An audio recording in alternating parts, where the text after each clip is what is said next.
podcast is powered by you. And if you want to support us, you can do so via Patreon. Just head to patreon.com/XboxEra. And as a thank you for your support, you get cool stuff and we get to keep doing what we do. Now let's get into it.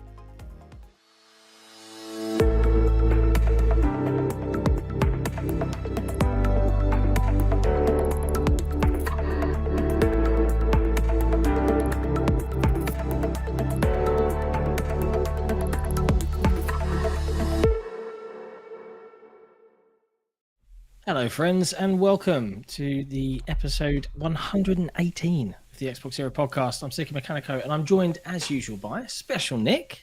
What's going on? And the lovely, wonderful number 3 games journalist, Jeff Grubb is here. How you doing, Howdy. Jeff? Yeah, thanks for having me. I appreciate it. Yeah, it's good to see you. You've been doing cool things. Yeah, I've been busy. To you in a while. You've been very busy. You're part of Giant.B.O.M now, legendary Giant.B.O.M. That must be a privilege and be exciting and all of those it's weird. Yeah, it's one of those things where I like wake up and I'm like, I can't screw up. I don't want to get fired from my awesome job. It's like it's a weird feeling. Yeah. Say we launch careers here on Xbox. That's right, exactly. They told me like, you got the green light from Nick. We're clinging to Jeff's coattails right now.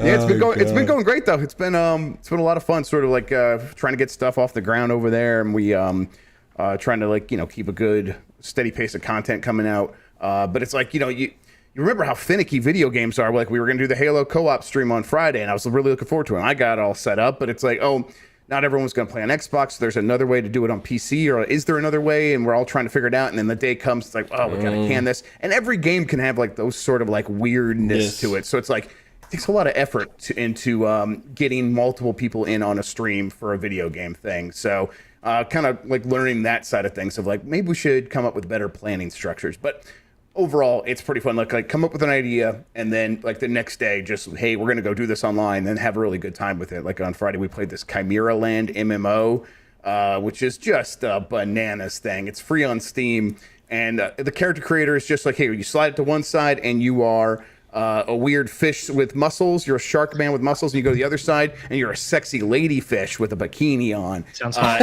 Yeah, and it's like we're just gonna go see what happens there. And 2 hours later, we've like gone on weird adventures and fought some dude's giant pet chicken. It was a weird thing, but it's like this is what I want to be doing in my life. So I'm pretty happy.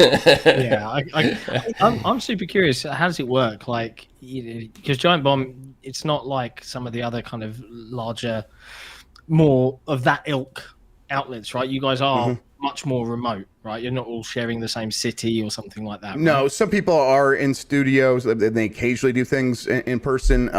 We have plans to do more of that stuff, but it's going to be like get-togethers here and there. That stuff's kind of in the works, but it's mostly like, hey, we have the meeting on Monday. We have a creative strategy, and our creative director Dan Reichert says, hey, we're going to try some stuff, and does anyone else have any ideas? And we just try to come up things that are going to be pretty entertaining in the remote setting that we use. And we've had some good luck with that so far, of coming up with stuff that is just kind of more fun to do when everyone is in their own setting. Like, what can that enable? What can that unlock and unleash? And we lean into that stuff as much as we can. But it's been good. It's been good so far. And we're kind of having a lot of fun with it, and that's kind of all I want to do with it. So it's been good. It feels revitalized a little bit. As a brand, which is awesome. Because I think it's just kind of like there was I think people were like, before Jeff left, I think he was like trying to figure out what it was going to be, and now he's off doing his own thing, and he seems super happy, and the Next Lander guys are off doing their own thing, and they all seem super happy, and Giant.B.O.M is working, and we're all really happy. So it's like this is kind of all the best of 3 worlds there, and we do also feel revitalized. Absolutely. That's awesome. It's good. It's good stuff. It's just good. It's nice, to see that happen to someone that, kind of jumped on and helped us out. So, it's really cool. Like I was Very like, much. oh, what? That's some big news. You must have keeping that a secret for that must have I don't know, like when you found out versus when you actually got to tell everyone, were you just like, Yeah, it was. There was for me specifically. I was in this weird purgatory because like there was always like, oh Jeff, we might bring you on full time. Wouldn't that be cool? I'm like, yes, that would be very cool. And then it was like, well, we'll see. There's some other stuff like we got to figure out first. I'm like, okay. And then you get like eventually it comes around. It's like, oh, okay, well, that's still gonna happen. We might have to figure something else out. And then like I'm like, okay, what does that mean? And then we get a little bit closer. And it's like, well, everything's changing. More people are leaving, and also we're gonna try to relaunch Giant Bomb, bring back some other people. I'm like, what do I do? And they're like, basically, just sit to the side while we figure everything else out, and then we'll bring you on with everyone else. I'm like, okay. So it was like this really long period of me going in and out, and at the same time, all of a sudden, like Dan Reichert's beside me, and I'm like, hey, what's going on? And then, but it's very good. It's very good. Oh, that's great news. That's great news. Now, as always, on the XboxEra podcast, we usually start the show with what have we been playing? What have we been playing? I've been playing a bunch of different things this week. So I'm going to start with Mr. Jeff Grubb. Outside of being a sexy fish lady, yes, and fighting a pet chicken, any other video games you've been able to participate in this last week? A couple things. I'm still playing Neon White, but I also have I continue to poke around on my Steam Deck, and I got Fall Guys working on my Steam Deck, and that's been actually pretty fun. Yeah, I was like, oh yeah, I think I enjoy actually just jumping in for a couple of matches of Fall Guys, even on my own now. I didn't necessarily think I would get back to that point, and yet having easy access to it on my Steam Deck, and they reached out and like, hey, do you want the costumes and stuff? And I got the big penis looking costume where it's like the giant one where it was they showed it off and it was behind like a shadow thing and it just looked like a giant dildo. Well, now I got that costume, so I'm running around feeling pretty good about that. And I don't know, it's fun and it works really well on the Steam Deck if you get it running. You have to jump through a few. Do your kids play it? They are interested in watching me play it, like at this point. Okay. Because it's the kind of thing where I think if they were to try themselves, it'd be just frustrating enough that they would probably just run around in circles, not realizing they need to get to the goal. And if I could like put them in a timed free sort of jump through these things by your like on your own, maybe eventually you get to the end, but it doesn't matter what everyone else is doing. They could probably do that over time, but it would be like a half an hour instead of like the 45 seconds. How old are yours again? 3 and 5.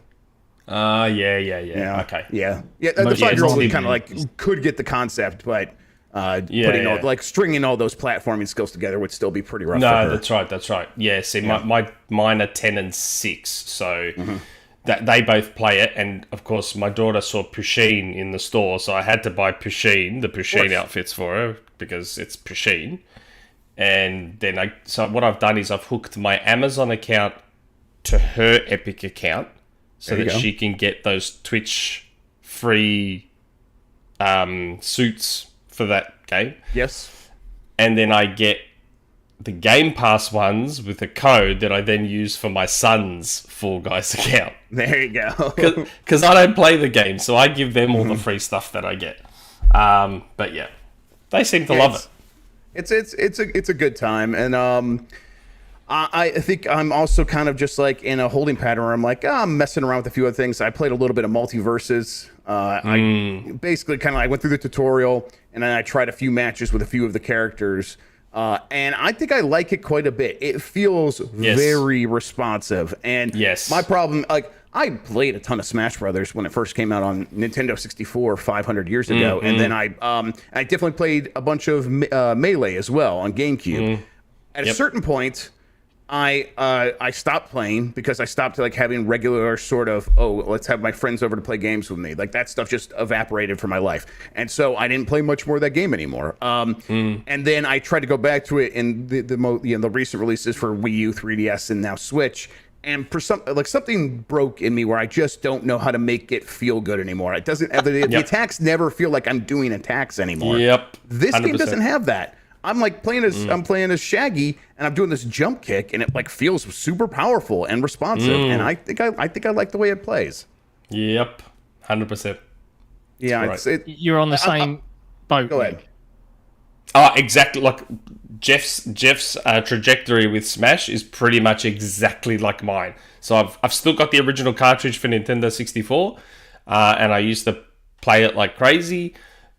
Played it quite a bit on GameCube because they had that cool. Was it the GameCube one that had the adventure mode?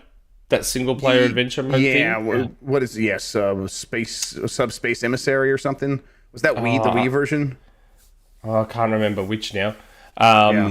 Played it a fair bit on GameCube, far less so on Wii, barely touched it on Wii U, and now on Switch. Switch, I play it a little bit more. Again, the single-player adventure mode I play a little bit, but not... Because again, my thing with Smash is that it just feels a bit chaotic and random. It doesn't feel strategic like a fighter, but again, that's probably a failing of mine. But with multiverses, I quite like it. Like, I was playing it yesterday. Like, I did a Twitch drop and got into the early beta access, and I'm actually quite enjoying it. Like, it feels more like a tactical fighter, and it feels like the stuff I'm doing has meaning and has weight, and I like it. I think it's fun. Maybe that's what it like. Smash Brothers was definitely made to be a 4-player party game, and the audience demanded it become this one-on-one serious fighting game, and it works as that. Absolutely, I would never deny. Obviously, people have spent tens of thousands of hours playing that, and there's a lot of those people. So that determines that. Therefore, that makes sense for that audience. But Multiverses feels like it was sort of built a little bit more in that direction to feel like a fighter, and like one of the main modes is like one-on-one. This is a straight-up fighting game now, not just a platform fighter where it's a party game and everyone's just doing whatever. And I think that being a free-to-play game, part of that seems like that's gonna have to be the appeal, because you're going to go into it and you're going to play.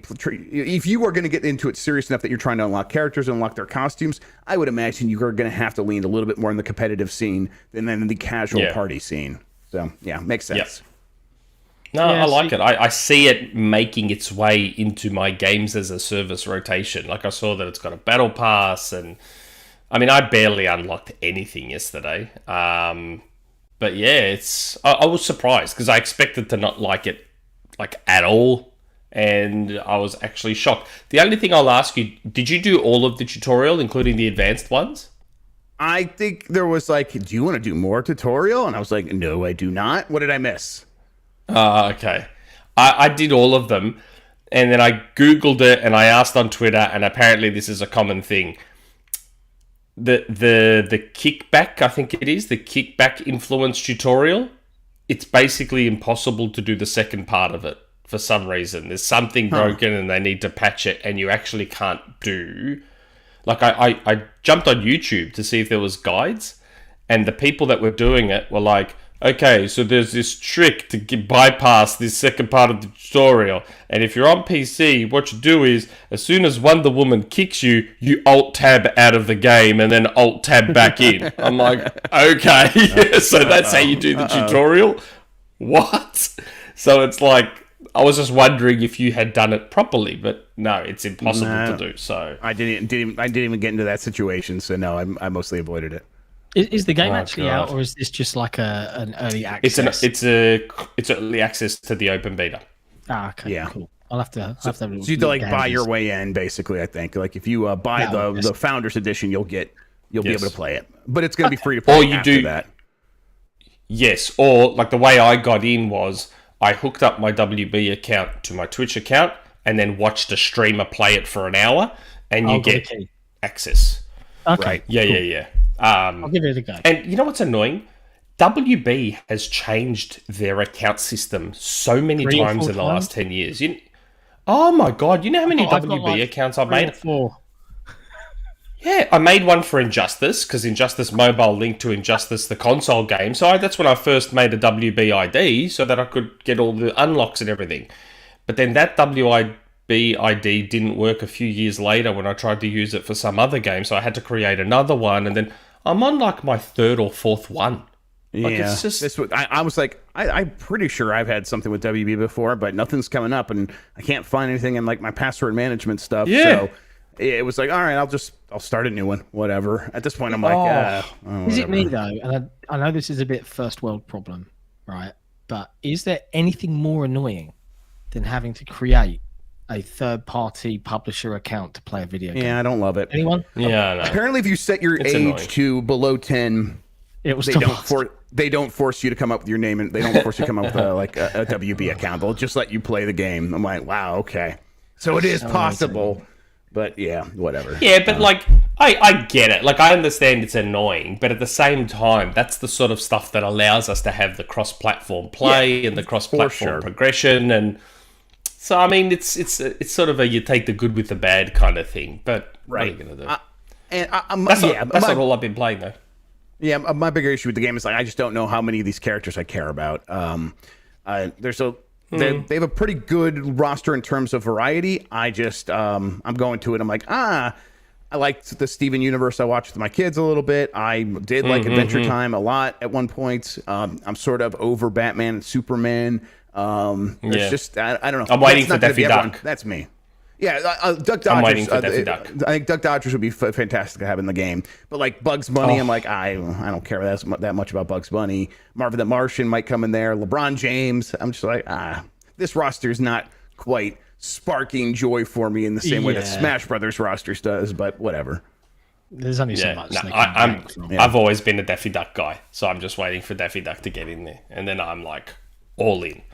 But we have a super chat which relates to another game I've been playing and a game we reviewed.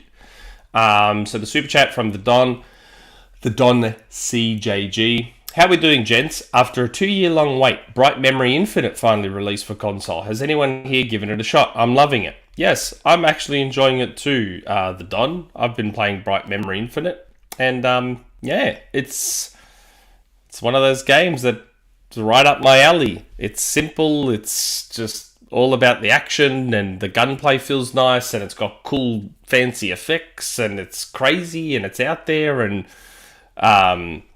it's unfortunate I can't skip cutscenes. It makes me watch them. It just forces me to watch the cutscenes. The entire game is 90 minutes. It's fine if they've got a few. I know, but I still don't want to sit there and watch the cutscenes. I'm like, they start, and the thing is, because I got the what's that called? The deluxe edition or whatever it is. You get to pick all these different skins for your character, and I chose this skin where she's wearing this short little yellow skirt and whatever. So you see that in the cutscenes, and it just looks so jarring. Like it's this attempt at like a super serious spy thriller thing, and then she's just wearing these yellow high heels and this little yellow skirt, and it just looks so jarring when you're playing this game.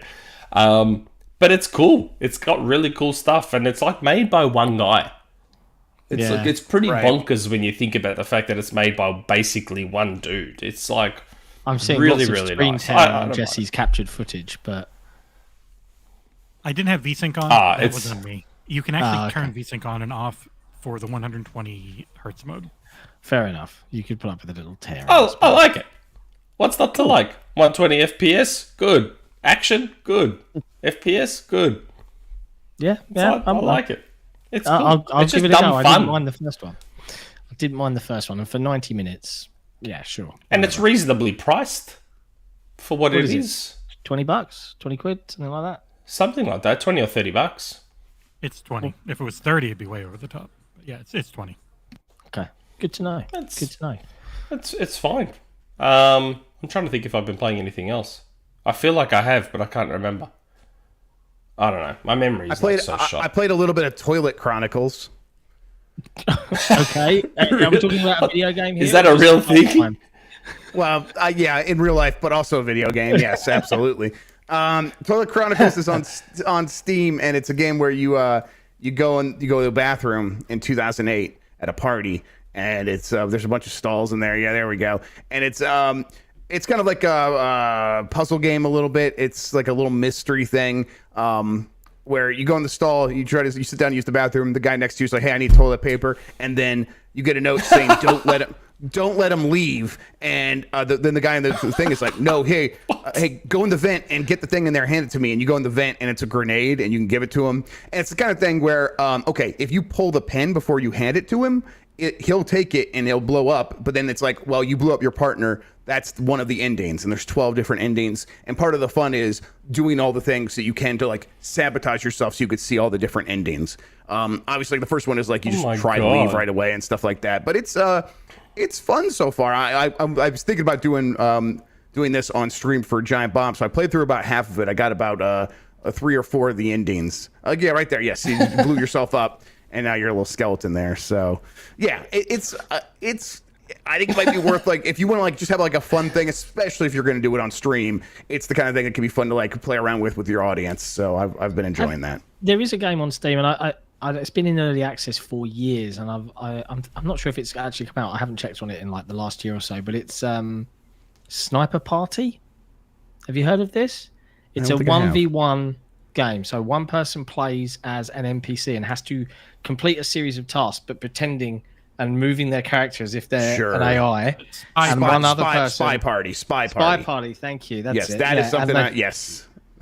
2018. And it also it's the kind of thing where it was shown to the press like 100 times over the year, and it was supposed to like I think most of us first saw it in like 2013 or something like that, and then it finally came out like years ago. But it's still a very cool thing. But yeah, tell more. Yeah, did you actually play it?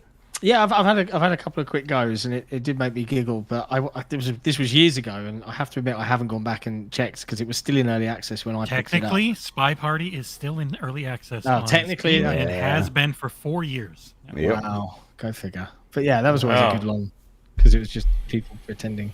It made me giggle. I've not been playing too much. The review for Dusk Falls dropped. Seemed mostly well liked across the board. Honestly, it wouldn't have normally been a game that I would have reviewed. It normally would have gone to Harmonica, who dabbles more in that sort of genre. I don't mind that genre, and as a big film fan, I thought it would make sense. So I treated it a little bit like a TV show.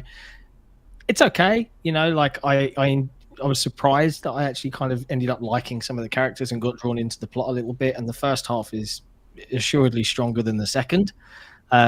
Art styles, it takes a little getting used to. I didn't hate it in the end is the best thing I can say about it.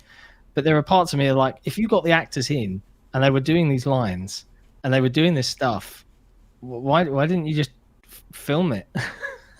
Right. Why not just do the Corey thing? Yeah. Yeah. Like it was a bit of an odd choice to me, but yeah, much more fun in multiplayer. So if you've got an active Game Pass subscription and you've got some pals around, it is a little bit like a grown-up party game. It reminds me a lot of Hotel Dusk for the DS. Whenever I see this in action, we talked about this in the podcast a little bit, but it looks a lot like Hotel Dusk, which had a very similar art style, but it was like pencil drawings instead of like these color pencil drawings, I guess. I don't know. So it works to an extent for me. I think I want to play it just because people seem to be really into the story, and I think I would this would be another one I would play on stream and see if my let my chat vote on the things or whatever. Yeah, for sure. And spoiler alert, because I didn't mention this in the review, but obviously it was only ever been advertised as a complete product. And yes, it does end, or at least the ending I got was a cliffhanger. So I would suspect some additional chapters of this story to come out. Nothing's been announced, but they ended on a cliffhanger. So yeah, I'm sure you'd want to find out what happens, right? And if you're into that, maybe we'll see something from that team in terms of next steps, etc., etc. But maybe that was just the ending I got. I don't know, because obviously different choices, different paths, and all of that fun stuff. I was really annoyed though that there's one character in it that is a bit like the everyman, and I liked him because he had a dad bod. Right, I was like, hooray for the dad bods on screen. Right, shout outs. Yeah, like big up. And I was trying out all the different control schemes. So I'd played a bit on PC, I'd played a bit with the pad, and I had the app on my phone, and I'm playing, and like it was a pivotal moment, and it was downward swipe, and I was like, I'm swiping, and then and then it didn't end well for Dad Bod Man. So that was frustrating. But it is what it is. But yeah, definitely recommend giving it a go. I've been burning through Halo Infinite, latest challenges for their Alpha Pack event. Dear 343, Stop forcing me to play a game mode by myself. It isn't fun. I don't enjoy it. I want to play with friends when I play video games. That's the public service announcement. I have done it all though, and what was funny was, and does this speak to low population on console? Granted, middle of the day today. It's a UK Saturday. It's nice and sunny out. Maybe people are out there touching grass. I don't know, but we were able to consecutively for like 5 games in a row start at the same time on a search and end up in the same game. So we're playing Last Spartan Standing, and we're like, wow. Where are you? Right, I'm at Red Back. Okay, let's team up. And then we were double teaming everyone, and then we would 1v1. Oh, wow. It worked, right? We got all our challenges done that way. But does that speak low population to me? Maybe, or maybe it's just an oversight. Maybe. I have a friend of I have a friend. That's how we tried to get the seriously achievement in the club, because no one's playing the club on Xbox 360 anymore. So for a while there, for a couple of months, every weekend or so, we'd jump onto the club together, be the only 2 people in the match, and just like kill each other back and forth to build up the 10,000 kills, because there was no one playing. So maybe super low population, possibly. You know, it brings me back to the days of Halo 3 when a bunch of people still had like double kill someone with a Spartan laser in matchmaking, and it was like, God, you know, at that point we're 2 years in, people are a bit better than they were at launch, and you couldn't really pull that off. And you used to be able to set your location, and it would be like, set my location to Sri Lanka, and then I'll start matchmaking, and then I'll match with the only other 7 people in Sri Lanka, and we would get those achievements. But it is what it is. But yeah, other than that, lots of My Friend Peppa Pig. It was really nice to watch my 5-year-old. On stick, one button. People want to like talk shit about that, and I'm like, what do you think Game Pass is? Like, what do you think Game Pass is for? Do you think it's like gamer? Right? Just give me games that make my eyeballs bleed because I'm so hardcore. I'm like, no, like, I mean, there are other people in my home, and that's like what Netflix is. Is like, you think Netflix shouldn't have like family movies? What are you talking about? So I'm like legit excited when stuff like that shows up. That and Paw Patrol and all that stuff my kids love. This is like this is fantastic stuff. Yeah, I love it. Yeah, my son's been playing Peppa Pig. He's been playing Paw Patrol. He's been playing Ryan Racer. He's been playing all those games that are on Game Pass. It's so good. Yeah. It's great for the subservice, and I know like people will mock it, but for the hardcore out there, the achievement hunters, that's an easy 1,000 G's, right? For 20 years. Yeah, I know. I need to play it. I bet you do. Log into your account, give it to the kids. Go and do all these things on this list. Yeah. But yes, anyway, right, before we get into the week's news, because things have actually happened this week, some interesting things have happened. There are a shed load of super chats. So there's a few. So I think this is one of those people that follows Jeff around, and he's changed his name. So he's called himself Marcus Phoenix. It's Xbox Killer. Yes, absolutely it is. Yeah. I'm pretty sure it's that guy. He said Grubb said Xbox has nothing planned second half 2023. Yeah, he keeps saying this, and he's like, the clip is on Twitter. Like, oh man, I would love to see that. Just give us the link, and then he never does. I'm like, okay. I'm not in charge of Xbox. If I say something, that doesn't mean that's what's going to happen. And I don't remember ever saying this, but like, what does it matter if I said that? Like, if I said anything like positive about Xbox, he'd be like, why would anyone believe you? And then he's like, I'm going to make up something negative that you said, and then I'm going to pretend you said it. And look, Jeff Grubb said it, so it must be true. Like, what is happening here? Anyway, thank you for the money. Funny.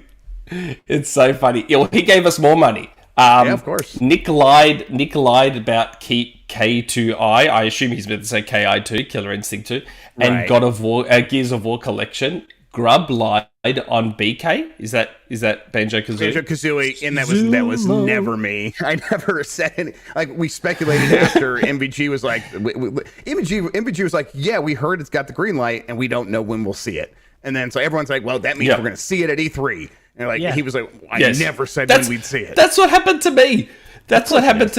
I was like, there's a game that's going to get the Master Chief Collection probably next year, and then all of a sudden that was like Gears of War Collection's being announced at E3. Where was it, Nick? I'm like, I don't fucking know. I didn't say it was going to be there. I have no idea.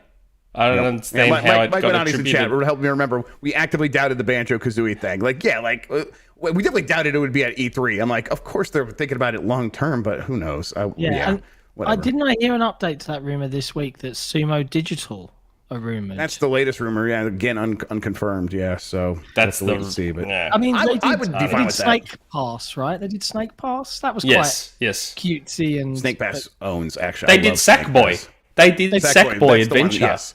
They did a bunch of like Disney Infinity stuff, right? That was them, or was yes, someone else? I think so. Okay. I think so. Yes. They would be good. But at there that. was a whole ton of studios on Disney Infinity, right? Yes, there he is back with another one. I'll let you get back to the super chats. We'll get money, bro. Like, yep. Marcus Phoenix keeps giving us more dollars to us. Don't hold on. Ignore it. There's one from Faisal. Looking forward to a fantastic show featuring Spectacular Mechanico, Grub the Great, Joyous Jesse, and Nick.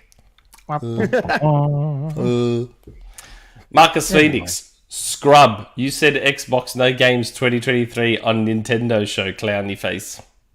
I still don't remember any of this, but whatever. Fair enough. Like I've been saying for like the last, always Scrub. I feel like the last year and a half I've been saying like 22 is going to be pretty rough for Xbox. Everybody, like, especially when everyone was like, "Man, where's PlayStation's holiday games?" PlayStation, like, you guys are going to look like fucking jackasses here next year, 2022, when Xbox doesn't have much, if anything. And then it got worse from there. But it was like 2023 should be pretty good for Xbox, man. I just don't. It should be. Marcus There's Phoenix. no reason why it won't be now. Maybe it's just mad because I keep saying Gears of War is still pretty far off. So sorry, Marcus. You're gonna have to wait a little bit longer. Faisal, fine. Notorious Nick. Yeah, that's better. Phalaxis, hope you've all been cleaning the filth and grime in Power Wash Simulator. Game of the year for sure. What would be your dream job to clean? Do you know what's funny about this? This was another game that I actually tried, and I showed my son, and he was like, "But I hate cleaning." Like, because he hates chores. And I was like, "Yeah, but look," and I showed him how the buttons works and how you could change the angle of the thing, and he was like, and then he was like 45 minutes solid silence. Just that game is like way better than I thought it would even be. Like, I thought it'd be kind of memey and kind of like, oh, we'll have a decent time with this, but we'll play it once and probably never go back to it. And it's the kind of thing where it's like, I've gone back to it a couple times, and each time it's still really fun. It's really fun with 6 players. We did this on Giant Bomb last Friday. Really? And it was really fun just cleaning the miniature golf course, which stuff like that. Like anything that's like a theme park, that would be the ideal thing to clean for me. And that was what that had that vibes, and that was really. There's this giant plastic dragon, and we all got together and we just blasted its butthole for like 5 whole minutes. It was the cleanest butthole a dragon's ever had. So I need to get. Maybe I'll give it a go. I haven't tried it yet.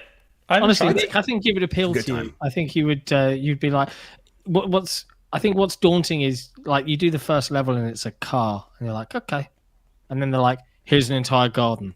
And like, they ain't messing around. That backyard level is actually kind of a little bit boring. I think you have to get past this that is one. a lot of work. Yeah. I better be getting paid for this. Oh, wait, only in virtual money. Yeah, like the Mars rover, cleaning the Mars rover, that was fun. And here's the miniature golf course. This was a good time. Well, good. I might have to give it a go. My son might like it too. Mm-hmm. My God, what's all these super chats just came in all of a sudden? Supernova.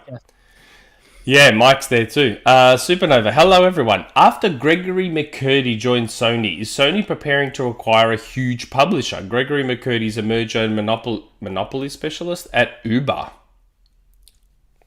I don't know. I mean, huge is relative. I still don't see personally Sony acquiring someone like an EA or a Take-Two or someone Ubisoft. like that. But I could see Ubi maybe. Because I don't think Ubi would be as expensive as people think. But I don't know whether Sony wants to take on 20,000 staff in one hit. I mean, look what Microsoft's experiencing. Probably staying there. I think it's take them on and then buy to a lot of them. I could see Square. I could see Capcom, Sega. But I couldn't see... But again, that's why I say big is relative. When I think big publisher, I think EA, Take-Two, Activision, big. Mm-hmm. Maybe. I don't know. They'll keep looking. Yes, bringing on someone to oversee mergers and acquisitions and stuff. They will. always be looking for these things. So of course they have someone hired. There's teams at these companies this is all they do. So I don't know if this is like like laying down the runway to do a major one. It's probably just making sure that they are positioned so that they can pull the trigger at any time if one does like present itself to them. So and look, while we're on the acquisition subject, there's been a bunch of headlines that because the US side of things, the FTC were like, we don't really have any further questions. People are like, oh, it's going to close next week, and crazy out there headlines, ignoring the fact that Europe and other places in the world outside of America exist and have a say. Well, that's big if true. I haven't heard about this. Right? The whole Europe world exists. I haven't heard about this. But Nick, you and I have, we've said on this show before, we actually think a lot of people say, because I think the window is up till June next year, end of June next year. But we were putting our coins down, our chips down on September October period. So I don't know. I still think it could happen this year, but it definitely could. It'd be an interesting one to announce because that'd be a lot of games. Mike has a super chat. Yes. Hi, Jeff. Are you watching ROH PPV with me tonight? 8 p.m. No, Mike, he won't be there. He'll be doing a podcast here. Ring of Honor pay-per-view, yes. Well, yes. I'll probably, if you illegally stream it to the Discord, I will hop in there at some point tonight and watch some with you. So please pirate it for me, is what I'm saying. He's doing a podcast, Mike. Okay. Hey, Mike, do you want to jump on? Should we get Mike in as a fourth? I don't want to talk to that a-hole. No way. Honestly, dead. Oh, if Mike wants to jump in, we can send him the link and he can just jump in. That's fine. That's okay. Has Mike been telling you? I've been DMing Mike for like 2 months, being Mike, want to jump on this week? Because I thought Mike needs some time to shine too. So I've been like, hey, Mike, you want to jump on? He's like, too, and go try to shine for himself for once. He is sick with COVID, so let's just let him rest. I've been look, he said just now in the chat. But he said, I've been DMing him for like 2 months, saying, jump on this week. He's like, I want to, but I can't. I'm like, all right, man. Like a couple weekends ago, was it last weekend, Mike? We were hanging out, so that's why I couldn't, because we were at Margaritaville, man. That's why I couldn't do it last week I've been seeing the photos. Yeah. That's really good. So you two are close. You two are like within proximity of each other now. Yeah, he was a 90-minute drive, and it's just a straight drive here, so it's like a real easy 90 minutes. Oh, that's great. Yeah. That's really good. That's good stuff. So is Jesse preparing for Mike's arrival in the background? Yeah, it's already done. That is it? Oh, okay. Yeah. Oh, okay, cool. Gold Shell, yeah. What's that? Is that Windows Central? Windows Central Battle Shrimp versus Xbox Era Soonest Halo. Yeah, go for it, because you guys want to demolish them, because we demolished them, so they ain't nothing. They ain't nothing. Especially if it's SWAT. If it's Tactical Slayer, then it's like all over, because I'll just carry us to victory. Hytham G, what is your favorite anime? And you guys watch anime? Should it be the other way around? Do you guys watch anime? What's your favorite anime? I stopped watching anime in my 20s. Used to watch a lot of it as a teenager. Ninja Scroll, Akira, Rotsukudoji, what are the other ones? Battle Angel Alita. I used to watch all of those old school ones, and then kind of just. I'm watching Naruto right now. Naruto. I'm watching it right now for the first time ever. It's my workout show. It's an anime. It's fine. It's okay. Workout show. Yes. I put it on the TV in our gym. I got our gym with a TV set up, and it's MVG made fun of me and said it was too high. I'm like, I stand up while watching it. Back off. But yeah, so I put on one episode. I work out the entire time, and then when it's there, he is. I'm set free. Oh no! Mike Minotti here, everybody. Mike Minotti. Just enjoying my COVID meal, watching some scrubs and some nubs talking about video games. that was Nick and Jeff he was referring to. He didn't insult me. Of course, yes. Exactly. No. Hey, Jesse's in now. I'm watching Jesse just scramble to be like, whoa, whoa, whoa, whoa, whoa, whoa. It's actually been kind of nice. So like I have COVID, I can't go anywhere, and I mean it's why I can't ever do the show. My family, there's just so many kids and everything. Every Saturday there is a birthday, there is something. I'm just out all day. I'm going to visit Jeff. So like this is the first weekend I feel like in a year where I'm just gonna sit in all weekend because no one can make me do anything. That's my horrible disease. I'm also certain that you're using the wrong mic, by the way. Yeah, I was about to say he sounds like he's just like to my web. Yeah, I'll fix that. Fair enough. Okay, thanks, Mike. If you could, please.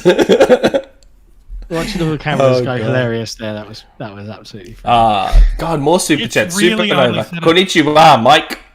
Hashtag the anime lover. Look at Marcus Phoenix just throwing money at us. Jeff knows Xbox has 0 games second half 2023. Push him. Push him. Don't let him get away with it. Hold on. Push. I really don't know what they have. Like, I think it's 2022. It just now is the second half of 2022. How would I know what they're gonna have in the second half of 2023? Like things. Okay, they are definitely gonna have like stuff for the first half because we know that a lot of things got delayed from this year till then. But then does he expect them just not to have any more games after that point? Is that what he's saying? Like they have a lot of games lined up after that. So yeah, there'll be games in the second half of next year. Wait, does he like? He likes PlayStation, doesn't like Xbox. Why is his name Marcus Phoenix now? I don't know. I think he's hiding. Because his normal name is like Game Pass Killer, Xbox Killer, or whatever it is. I assume he was PlayStation slave for a bit. I assume he keeps getting banned. By the way, am I on the right mic now?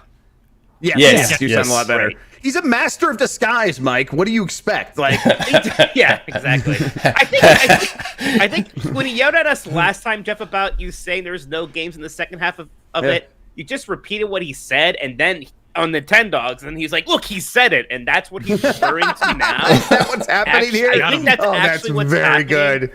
That's incredible. That's way better.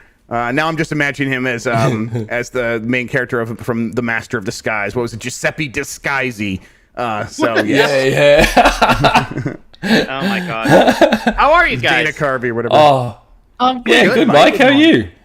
Finally on. Yeah, it was good. I stayed up till 5 a.m. watching the Hungover Games on Dan Reichert's stream last night, which is a parody of both The Hangover and The Hunger Games. Maybe the worst movie I've ever seen. You wouldn't believe how many press that they desperately try to put in that movie to save it. The cheapest special effect, boobs. Yeah, absolutely. Now you have my interest. Yeah, my interest. Hold on a second. The running gag of the movie is that the one girl is like, "I'm 17. You shouldn't be attracted to me, and here's my breasts." Everyone was very uncomfortable. Oh my god! It's sweet, man. Man, so, I went to sleep before you started playing that movie, so I'm glad. Some of those movies are truly grim, and that sounds like maybe the grimmest of them all. I guess his stream said the previous worst movie they watched was The Tooth Fairy 2, the one that went straight to DVD with Larry the Cable Guy. This was the new low, apparently. Oh, man. Beyond that, so yes. Mike, tell everyone how many DMs I've been sending you for the last 2 months to get you on. You happen. Saturdays are always so rough with me because of my obnoxious, annoying family. But no one can bug me now. Nobody. All you do is just get really sick. That's right. Jeff, you had a scare yesterday. You said you had a. No, I'm feeling fine. It must have just been like I was getting overtired and probably wasn't drinking enough water or whatever. I feel great. I went to the aquarium today. We had a good time. That one fish. I pointed out to you. Yeah, absolutely. We went to that one. Yeah. The flats are back. Yeah, with the we saw a little blue lobster, and Addie really liked that. Oh, you could probably see Margaritaville from where you were. The site where I was pointing it out. My wife's like, "I don't care, Jeff." I'm like, but that's Margaritaville. What do you mean you don't care? We're wasting away again. That's history. All right, I feel like I've completely derailed your podcast. I'm so sorry. No. We're nearly. You've made a rod for your own back, man. Like, if you thought the timestamps were going to be hard before, oh my god, just F on. Like tangent-wise, we're nearly out in the winds now. We're nearly so now an hour in. The plot of the Hungover Games. So it starts in the year 1982. Okay, I'm sorry. I could. We're nearly an hour in. And we have not even mentioned a single news story yet. We've just been talking so much shit. Two more super chats. Faisal, the magnificent Minotti. Ryan P. Why don't you invite David Jeff on the pod? Jeffy on the pod, Nick. Jeffy, yeah. I'm not in it for clicks. We have some people in our community, Jeff, who's like, because we're always like, that guy seems like an asshole. And some of our fans are like, he's okay. And then I look at it and I'm like, he doesn't seem okay. He doesn't seem okay. I mean,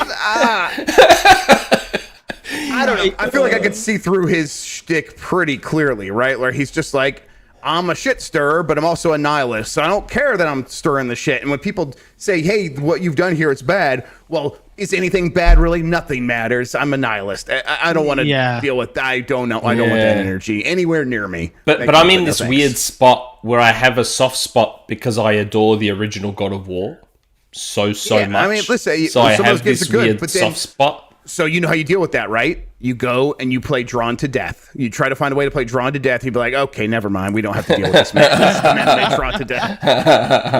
I would say Twisted Metal 2 is his real masterpiece. As much as I like God of War 1, Twisted Metal 2 is good stuff. Yeah. I mean, there's a man in that game who is just like on a platform with his arms out and giant wheels are attached to his platforms. Listen, he's driving around like, ah! And it's like shooting out and he's in pain the whole time. Ah! He's driving through the Eiffel Tower and what's his name though, Mike? That's the most important. Axel, what is right? What? Yeah, because he's a human Axel. Yes. I'm actually. You asked me that. I was like panicking. Like, how am I going to remember that? Oh, it's Axel, right? Yes. I was right there with Q-Tang Clan. I just saw Q-Tang Clan going, hey, Nick's camera looks so much more vibrant. Well, Q-Tang Clan, I have fully re-embraced Tim Apple's ecosystem and invested in a new MacBook Pro. So that's why the camera looks a bit different. This is a new 14-inch MacBook Pro camera, which I think it seems to be letting a lot more light in than the Surface camera did. And it has this nice blur effect, which isn't like too aggressively blurry. And I am loving this new computer very, very much. It's great. Yeah, he's a happy man. Real good. All right, I'm going to try and wrestle us back onto the path of progress and stuff. There's a super chat which will lead to progress. Okay. There's a super chat that'll lead to progress. So Monte Carlo, hey guys, great show as always. With the recent Microsoft and Netflix partnership, do you guys think they might acquire them at some point? Now, we had this question, I think, a week or two ago, and I was like, Microsoft's not buying Netflix. I've thought about it more over the last week or two, and I'm starting to come around on the idea that Microsoft could have a look in that direction. Like, as a Microsoft thing, not an Xbox thing, as a purchase for Microsoft. Like, they're the only one of the big players that doesn't have a streaming service. I think the way that Netflix needs to grow, it makes a lot of sense for what Xbox or what Microsoft has, right? With like the cloud streaming and doing live stuff, and Netflix could really benefit from having more of that stuff going on. So yeah, and not just that. Like if you think about it, right now Netflix burns through a lot of money between obviously having to produce content for the streaming service, but a lot of Netflix's money would be going to Amazon. Because that's whose servers they run on, don't they? Don't they run on Amazon servers? Like, Netflix would probably be one of Amazon's biggest clients. So, they'd almost want to do it to screw over Amazon as well. Because all of a sudden, if Netflix is running on Azure, owned by and Netflix is owned by Microsoft, that's money they're not spending on just server maintenance and stuff. Mm-hmm. So, all of a sudden, that's more money they can pump into content and other technologies and stuff like that. And it just... then they weave it into Game Pass or they weave xCloud into Netflix, and I don't know. I could almost see it, and I don't know if it is going to happen. I don't think it will, but I could see it now. Like I've thought about it more, and I could envision a world where Microsoft has a look and is like, this could probably help with our streaming and with Game Pass, and we get to screw over Amazon in one hit. Maybe we'll have a look at it. I don't know what the market cap is for Netflix. I know they lost a lot because of subscriber loss and stuff, but tricky. Netflix might want to sell at some point pretty soon. That's the only thing I can think of. It's an IP world, and the problem is Netflix doesn't necessarily have a lot of its own IP. They have some like Stranger Things, Nothing crazy. Now, Microsoft has some IP. Of course, their biggest one, like Halo, is already tied up with Paramount right now, so I don't know how exactly that works. But there's some logic to it. It would be another very, very big purchase for a company that's already trying to get through this very, very big Activision Blizzard purchase, and are seeing like it's going to happen.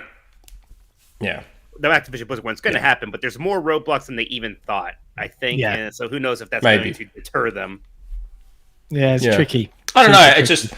I was very dismissive of it. Last time it was brought up, I was like just instantly dismissive. But I've thought about it over the last couple of weeks, and when I realized that Netflix was with Amazon in terms of their infrastructure and stuff, I'm like, well, hold on, they'd be taking a massive client from Amazon as well.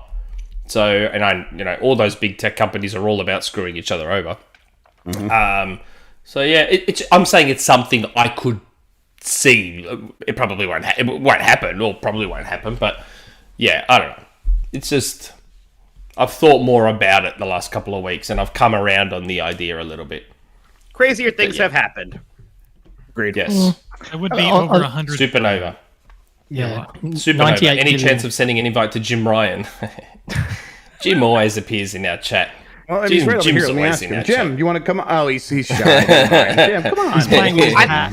I thought that was Marcus Phoenix. Probably.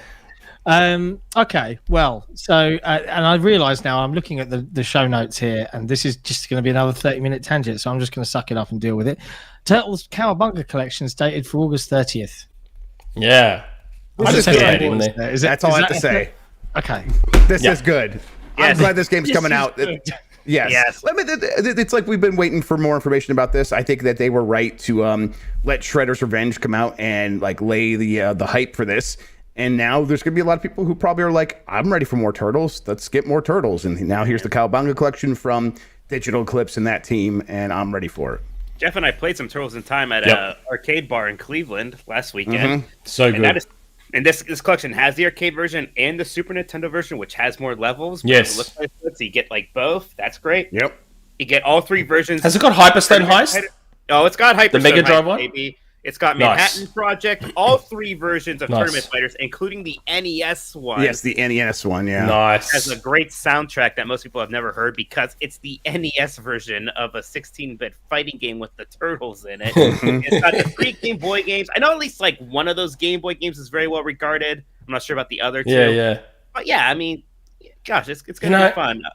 You know what you should do, Jeff? What's that? Or we should do, or whatever. Please. We should do like some sort of podcast or something where we cover ultra random ports of games that don't belong on certain hardware. Like the day I discovered that Virtua Fighter 2 got a port on Mega Drive, I was like, God. What? Yep. That is what do you mean? Mm-hmm. I was like, what do you mean? Fighting game. Yeah. It's weird. I bought it on the Wii shop when I saw it one day. Yeah, I was just browsing the Wii Shop channel one day, and I was like, Virtua Fighter 2 on Mega Drive. What the hell do you mean? I didn't know this was a thing. So I just bought it. I was like, the weird what? Thing is that Virtua Racing is also on the Genesis, and like it actually is okay. Yes. They actually just put in a chip in there. It's like, oh, wow, this is actually a polygons and stuff. Virtua Fighter is just, they made a 2D game. Yeah, that's all they did. So Sega was in a lot of situations like that where like they had their arcade games, they had their home console, and they're like, man, this one's selling more, but it's not powerful enough. What can we do? And then they just tried to make those ports make sense, and it usually didn't work out in many cases. All right, that was so it. Good. I'm taking that as the end of the tangent. It wasn't 30 minutes. I'm really happy. Other really big news, and this is going to be a tangent because the reaction to this cracked me up. It was hilarious. This is great news, though. Oh, it's great. It is the best news. Like, seriously, so many people I know that I play with on PC that have to kind of wrangle with the Xbox Live Party thing that crashes out.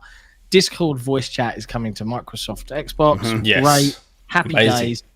2 things about this that amused me. One, it's really good news. That's that out of the way. The second was everyone knows that PlayStation announced a partnership and an investment with Discord last year. Now, Microsoft announced their investment and partnership with Discord like 4 years ago, and they've had the game presence awareness and all of that jazz for ages. Yes. And then everyone's reaction was, wait, didn't Sony invest? Why haven't we got this? and they just forget that Microsoft did this a long time ago, and it just made me really laugh. There's a thread on XboxEra that's just pages long of people going, "Okay."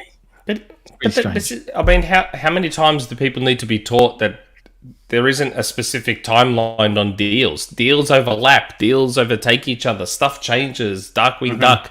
Like, it's one of those things. I can't wait for it to come to PlayStation, because then we'll have cross-platform party chat, which will be amazing. Why'd you say Darkwing Duck? Things change. Things change, Mike. Very inside. That's very inside baseball. Things change. Things change. Darkwing Duck. Darkwing Duck. Darkwing Duck. Okay, fair enough. I heard that. It's an inside. You know what? We'll explain it to you. You're in our Discord. We'll explain it to you in our Discord. Okay, I thought you were going to explain to me when I'm older.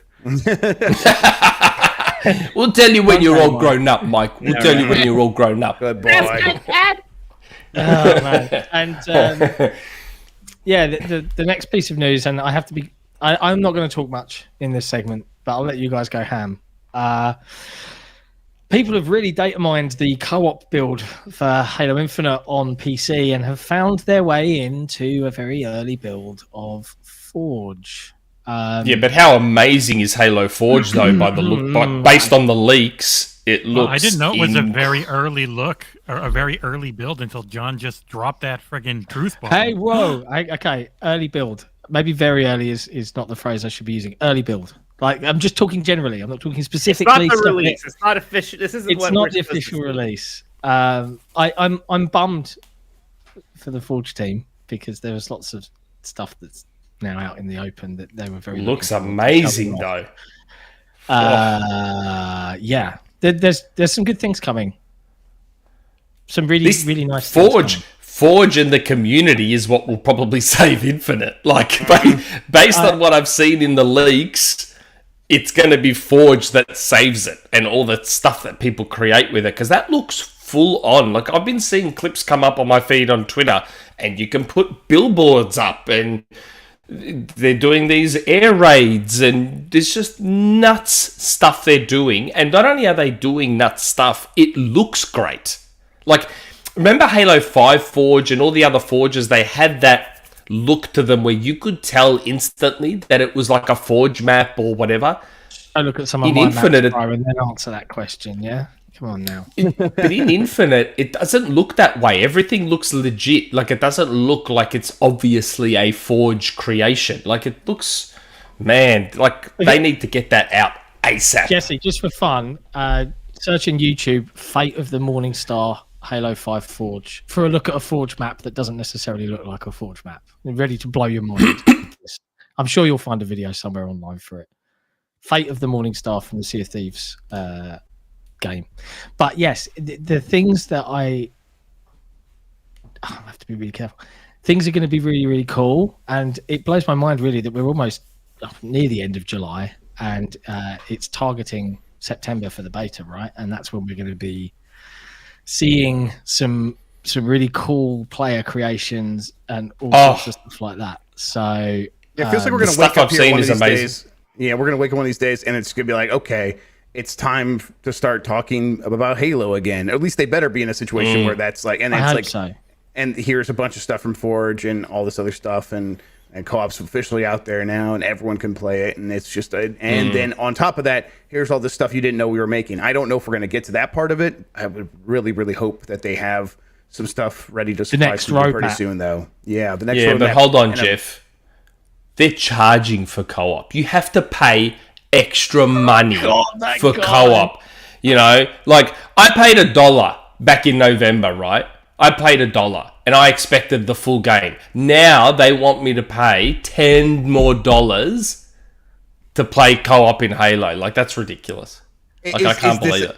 Is this a thing that people are complaining about online that I've just blissfully missed, that I've blissfully been unaware of? There's this guy that made a video and everyone is absolutely ripping him to shreds because I don't actually think he realizes how dumb he sounds. Like, he's effectively complaining that he has to own Halo to be able to play Halo.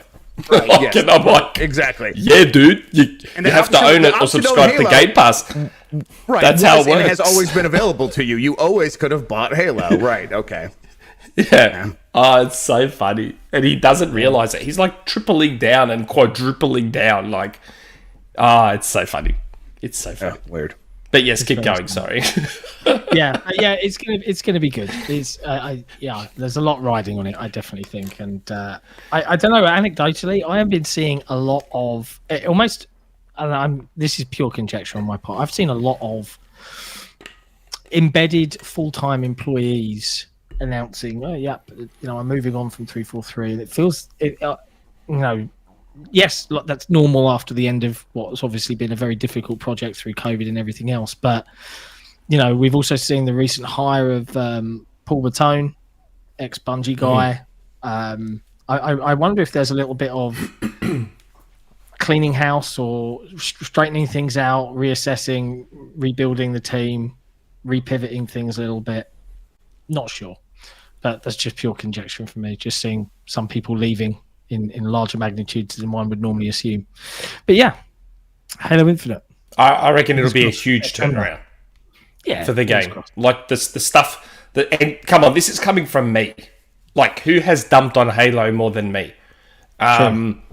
It just some of the stuff I'm seeing on Twitter looks unbelievable. Like I reckon I could see a big turnaround for the game based on Forge. Like Forge and the community that like fully gets into it could turn around Halo single-handedly, which would be pretty funny. I hope so. Yes, it looks great. Man, I was having a lot of fun playing Infinite, but there really was a drop-off, and it's just I don't have as many friends on there anymore, so I kind of... More than anything, I'm hoping for a reason that they come back so I can come back with them and Forge / whatever else. That could be it. Yeah, 100%. I think it's still got a chance, a second chance to kind of recapture. And if anything's going to do it, it will be Forge. Other news out of Microsoft, Mojang came out and went, "Yo, NFTs suck. We're not going to put them in our game, you morons." And that was it. And all the NFT bros went, that's the news. Good on Mojang. That's a big blow though for that community, because I think Minecraft was an opportunity to really mine. Okay. Yeah. That kind of community there. It's a game with a giant was a big community opportunity for them, and a lot of young people too. And I don't know. This is something I'm always wondering if, because it seems like everybody hates NFTs, right? And I'm always wondering, is it do young people not? Is it the young people who are actually going to make this in the metaverse a thing? Because sometimes that seems like what they're trying to actually target here, right? So I'm always worried about that. What if this becomes a thing where it's like, we all think the NFTs are stupid, but there's a generation of 15-year-olds who are like, no, I like non-fungible tokens, and I'm mad they're not into Minecraft. I don't know. Non-fungible. Young people better not screw this for everybody. Like they're a terrible idea in every way. Oh, they're awful. Yes, they are awful. And at least but it's better than Square Enix coming out with their Cloud Strife statue, whatever, with an NFT. They're just meaningless though. Like I was listening to Xbox 2, and Jez mentioned that like Pokemon already has like a thing where you can trade Pokemon digitally and stuff, and they're not NFTs, and it's not relying on the blockchain. It's just relying on a good old-fashioned database. Like, the blockchain is effectively just a fancy name for a ledger, isn't it? Or a database, correct. I guess, if you will. Yes. Like, a ledger. You're right. Yeah. Like that could disappear just as easily as anything else. What about the interoperability? Yes, that's the big thing, right? What? The interoperability. Yeah, I don't know what he's saying. Did I stutter? Yes, you did.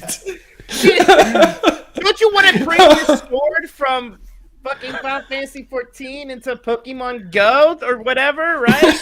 Yeah, interoperability. Yes. Interoperability. Yeah.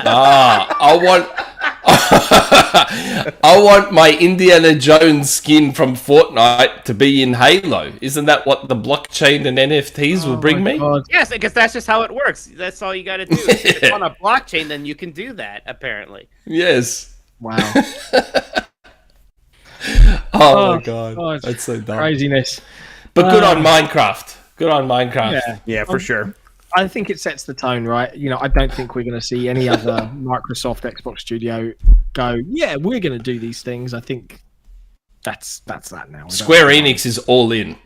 Square Enix is all in a lot of things.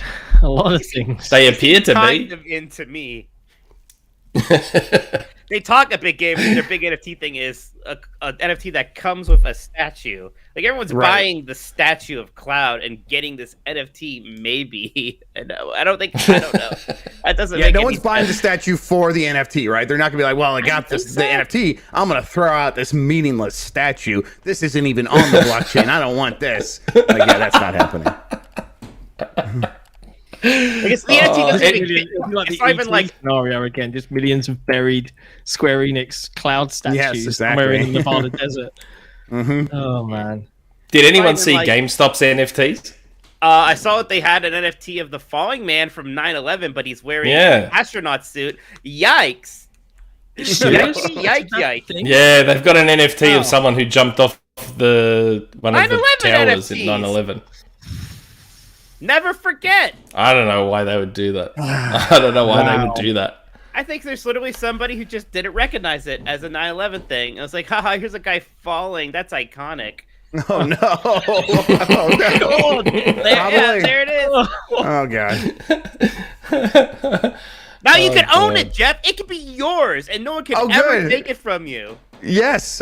Can I Can I have it and then burn it? Like, can I do that? Can I do something just destroy it forever? Yeah. Oh my god. That's so gross. I hate it. That's awful. Here's something lighthearted. The surprisingly good miniature survival game Grounded is getting an animated TV show. Yeah. This reminds me of Costume Quest getting that show, Jeff. This seems pretty similar to that. Yeah, it's like or Honey, I Shrunk the Kids cartoon. Yeah, I think it's like no, it was a live action show that Honey, I Shrunk the Kids got. Actually, if you can believe it. Yeah, wow. Really? I think there's just like a thing where these streaming services are looking for any sort of IP to mine for more content that they can put on their services. So if you have anything that is lightly recognizable, you could probably pitch it to the right service to get it streamed. So yeah, not too surprising. There was a Skylanders cartoon show on Netflix for a few seasons that I don't think many people even knew about, but that was the thing. I actually had a friend who wrote an episode of that. So that was exciting. Wow. Yeah. This is big Hollywood break. Holy crap. We were disappointed he didn't sneak in more like insider jokes for us. Yeah, that's messed up. If I knew someone in that sort of position of power, I'd be like, "You have a mission now.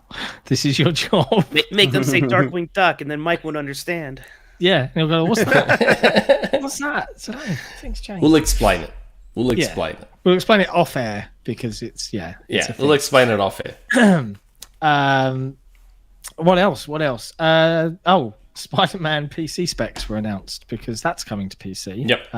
From friends at PlayStation and Sony Studios. Surprisingly average specs. I don't know what else is there to say about them. They look okay. Yep. Pretty optimized game. Yeah. Have you got the image up, Jesse? I know what they're doing. Has he got the image up? I had it up and it closed. Hold on, I'm opening it again. My big question here is, how's this thing going to run on the Steam Deck? That is what I want to see. Yes. I mean, because it's like it was a PS4 game, right? So yeah, it should be fine. Yeah. Hey, is your Steam Deck coming, John? Where's the one that you ordered? Oh, what, for your brother? Yeah. Did you get the email for it? It's Q3. It's due. That's what it says. I checked the update 2 weeks ago when he asked me to. I still have big questions about how much custom charges are going to get slapped on that thing. Right, yeah. You're importing it. I mean, all great. I can get it and stuff, but then sending it, that's going to cost some money, and you're going to want to insure it. And it's funny. I had a Steam Deck. Did you? I got one. Yeah. Did you? Did it leave you? No, I mean, eBay did its siren. You've been treating me badly. Yeah. I no longer have a Steam Deck. I had a brother like that. His Steam Deck came in right when his third child was born. He's getting siding on his house. He's like, it's too much money, man. I can't blame him. I can't. Well, when you spend $5.90 to get it and it's listing on eBay for $1,500, you're just like, okay, I'll give it. Yeah, I can wait. But yeah, I think that's all we really have to say about the Spider-Man remastered PC specs. Will it run on Steam Deck? Possibly. It'll run. It's going to be fine. Yeah. Yeah. What else? I don't know who this is, so someone else is going to have to fill me in. Bruce Straley started a new studio called Wildflower. That's director on former Naughty Dog. Uncharted 2. Yeah. Former Naughty Dog. He was the Uncharted guy who wasn't Amy Hennig. Neil Druckmann. Neil Druckmann. Yeah. He was the third one.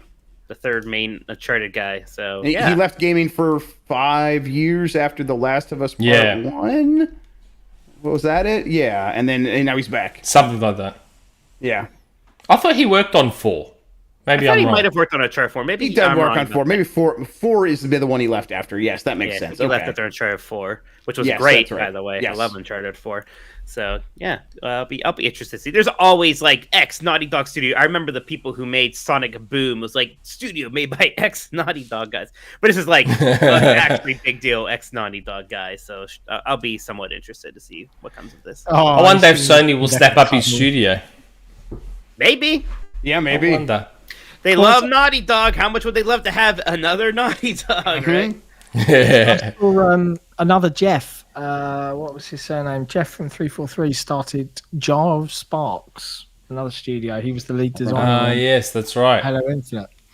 Yes. So yeah, this is what I mean. There's lots of and people worry about all the studios are going to get bought. Nope, more studios will be made, and then they'll have two friends. Popping up. They'll tell 2 friends, and so on and so on. If you get that reference, bonus points. Yeah.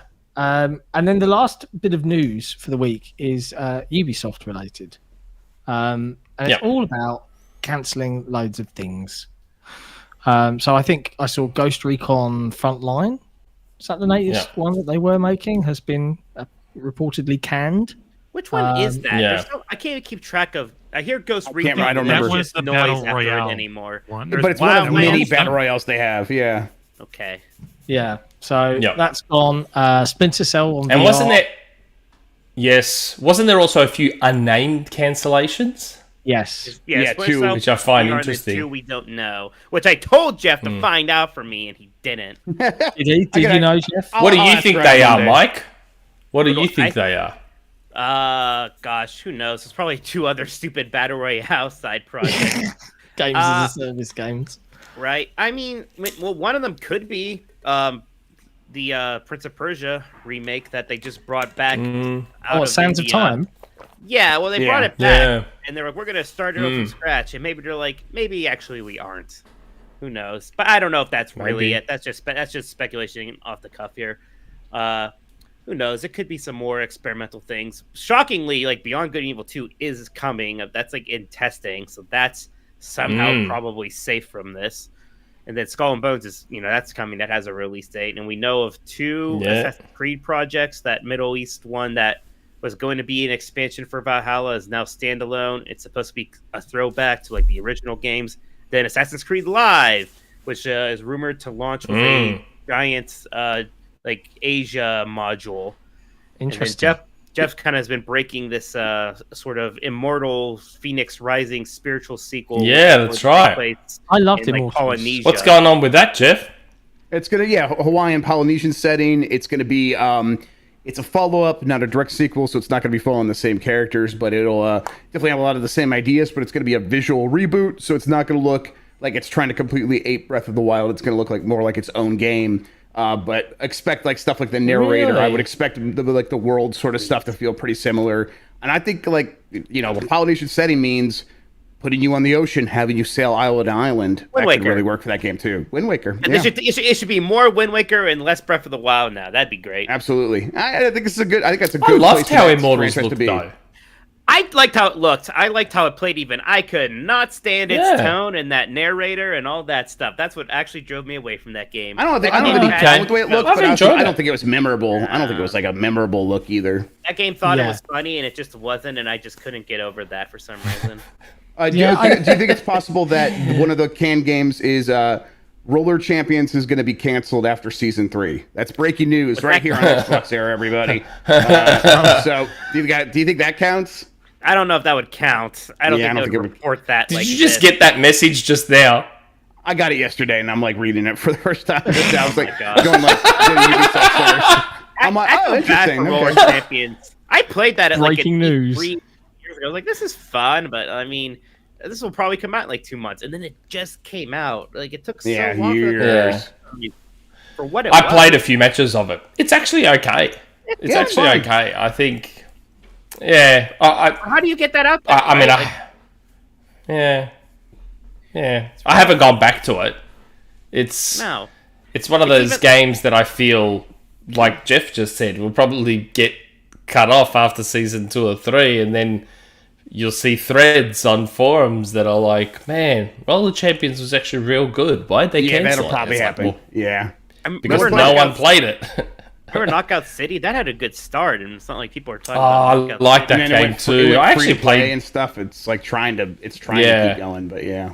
Wasn't Knockout City I actually bought EA? a season pass for that. It was EA. That was an EA. Because EA's kind of screwed up. They did Rocket, whatever it was. Rocket Arena, and they I can't remember which one came first. I think Rocket Arena came first, and they were like, "This is a paid-for product," and no one bought it because it looks like a free-to-play game. So then they were like, "Oh, we'll put it in EA Play and give you a trial or something," and then it was you still had to buy it. And then with Dodgeball, they actually made it free to play. I can't remember what they did, but it was really weird. Eventually, it didn't start that way, guys.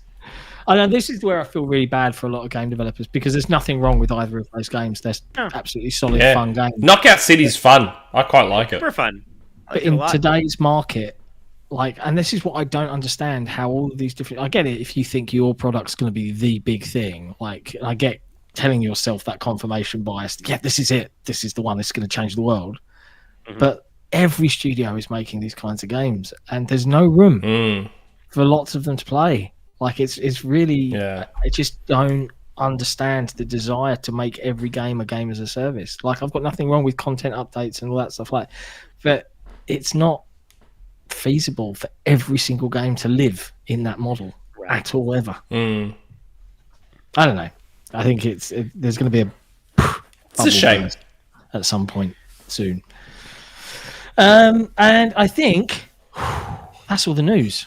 Hey, that's all of the news, and the only thing now there was something else in the news, but I thought we'll cover it next week because next week we have hopefully he's still on. Next week we have Thomas Williams on, who runs the website The PlayStation Bras. Oh, as in BRAH, bra. What's up, bra? Oh, I thought it was support. Bruh. No. The PlayStation Bras. He's a cool guy. So he's going to be on next week. So the other news story, because remember how I said that's why it's hard to do a PlayStation podcast because most of the news comes from me. But so I was obviously in the news a little bit with the Last of Us remake. Were you? You were going a bit ham. Can I use that phrase? You caused people to have meltdowns. People were freaking out about that stuff.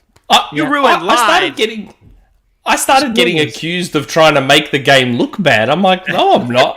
This is just the game.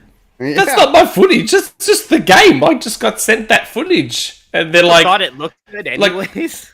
Yeah, I thought it looked fine. The Streamable has this weird thing where it defaulted to 720, and for some reason in 720 it was washed out. As soon as you switch it to 1080, it was all nice and colourful and bright, and I thought the game looked fine. And then I don't know. I just woke up one day and this dude started DMing me. He's like, I've got this whole bunch of Last of Us remake stuff and it's going to leak. Do you want to leak it first? I'm like, okay, sure. And he just started spamming me with screenshots and videos. And so I'm like, is this stuff, this is real. It's not like the remaster. He's like, no, look at the UI. That's the Last of Us 2 UI on Last of Us 1. He's like, that's the remake. I'm like, okay. So I just started posting it. And kind of took off from there, didn't it? I was not expecting that. That was the whole news day there, man. People sure are testy about this Last of Us Part 1 thing, aren't they? Yeah. On edge. They're on edge about it. Yeah. Why are they on edge? I don't understand. Because it's $70. It's $70. That's the entire reason. I'm cynical about it in terms of like I don't think this is a great artistic endeavor, but whatever. Sure. Some people are like, is? It's a hungover game is a but yeah, I don't know. So I don't know. It seems like the super fans are maybe like they felt defensible about it. So if something doesn't look right, they get really worked up. But it looks fine. What do you think? One thing I'll say, Sony may have a little bit of an issue, a security problem. No. No, seriously. I think they have a little bit of a security problem. I've been getting offers for more stuff. Oh. It's like, hey, you want this stuff? And do you want this stuff? And do you want this stuff? I'm like, oh, how much is there? They're like, yep, there's a lot. And this stuff is like, this stuff seems to have happened like relatively recently too. So obviously someone got hold of something in the last like month or two. And it's really like there might be, I don't know, I might be looking at might be getting some stuff from an angry Greek fellow that is dabbling in Norse mythology at some point. I don't know. Well, there you go. So the Immortals Phoenix Rising narrator has his own video game coming. All right. Yeah, that's right. That's him. That's the one. That's the one. But yeah, I think Sony needs to sort of have a look at that.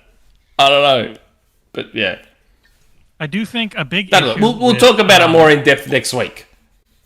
And a big issue with the remake was people thinking it was going to be Part 2's gameplay in Part 1.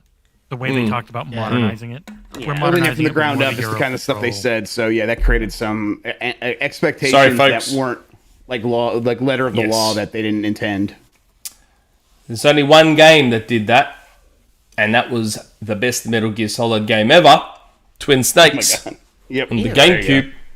Ew. What do you mean, ew? It was Metal Gear Solid 1 with Metal Gear Solid 2's gameplay. It was literally what broke Metal Gear Solid 1 because it wasn't designed for that. I loved it. The revolver Onslaught fight is completely trivialized, and they do all this John Woo cutscenes. No, Twin Snakes was a fun playthrough. Give me the OG on PlayStation any day. Come on. Yeah, baby. Woohoo! Actually, pretty impressive. You have 2 discs of beautiful goodness. If it was a full-size disc, you'd only need 1. Yeah, that's right. This is my favorite Metal Gear Solid game. I love it so much. I don't know about that. Better than I love it so much. Why is there an Atari sticker on this? This has an Atari sticker. Maybe they published it in the UK. Yeah, they must have distributed it in Australia. Yeah. That's weird. Yeah, I know I'm pretty sure the US box art does not look like that. I don't remember it being all red. Yeah, that looks awesome. That looks like the Game Boy Color game. Oh, you're right. That's so good box art, like really good box art. But I haven't had a physical box to hold on to for a very, very long. It's amazing. GameCube, baby. I like that subtitle. That is against the Twin Snakes. Like Twin Snakes. Like making that canon the way like A New Hope was shoved into the original Star Wars, right? Like that's nice. Yeah. So good. So there's two things about Twin Snakes. No, we can't afford the tangent. I want to do a little bit of housekeeping. One, there are a wonderful 248 people watching right now, which is lovely, but only 72 likes. The maths doesn't work. Someone needs to smash that like button. It spells disaster for you, Samojo. Yeah, the algorithm's not going to like this. And yeah, I think I've heard on good authority you have a rumor mill today, Nick, and it's one of the really exciting ones. One of the really exciting ones that people are going to. I hope. Is iFire Monkey? I told iFire Monkey to watch the show, so I hope he's watching. I'm going to DM him. But yes, we have a rumor mill. So is Jesse going to play the video? Yep, there he is. Concerned Doge from iFire Monkey. I will play the video right now. Rumor mill. We've never heard that before. It's the rumor mill. Things change, we can't be sure. It's the rumor mill. You know they may not come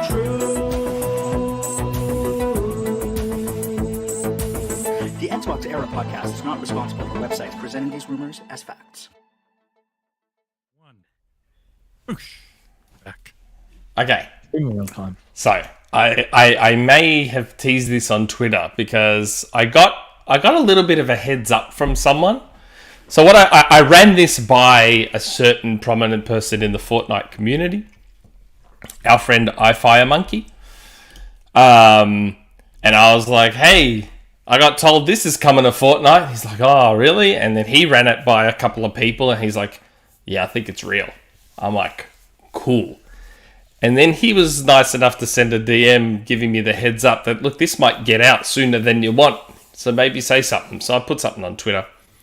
But I was saving it for the show. So, in the interest of Last of Us leaks, I got told that there's going to be a Last of Us Fortnite collab. Believe it or not. What? Yeah. Well, they had Uncharted. So it kind of, and they had Aloy, they had Kratos, so it kind of makes sense, and it's probably the next logical why not? choice. So yeah, I got told Joel and Ellie would be the two. I don't know if they'll do others as well, like Abby or whatever, but I think it's to coincide with either the game, the remake, or the show. I'm not 100% on which one. Which would make sense then that it's Joel and Ellie. So, yeah.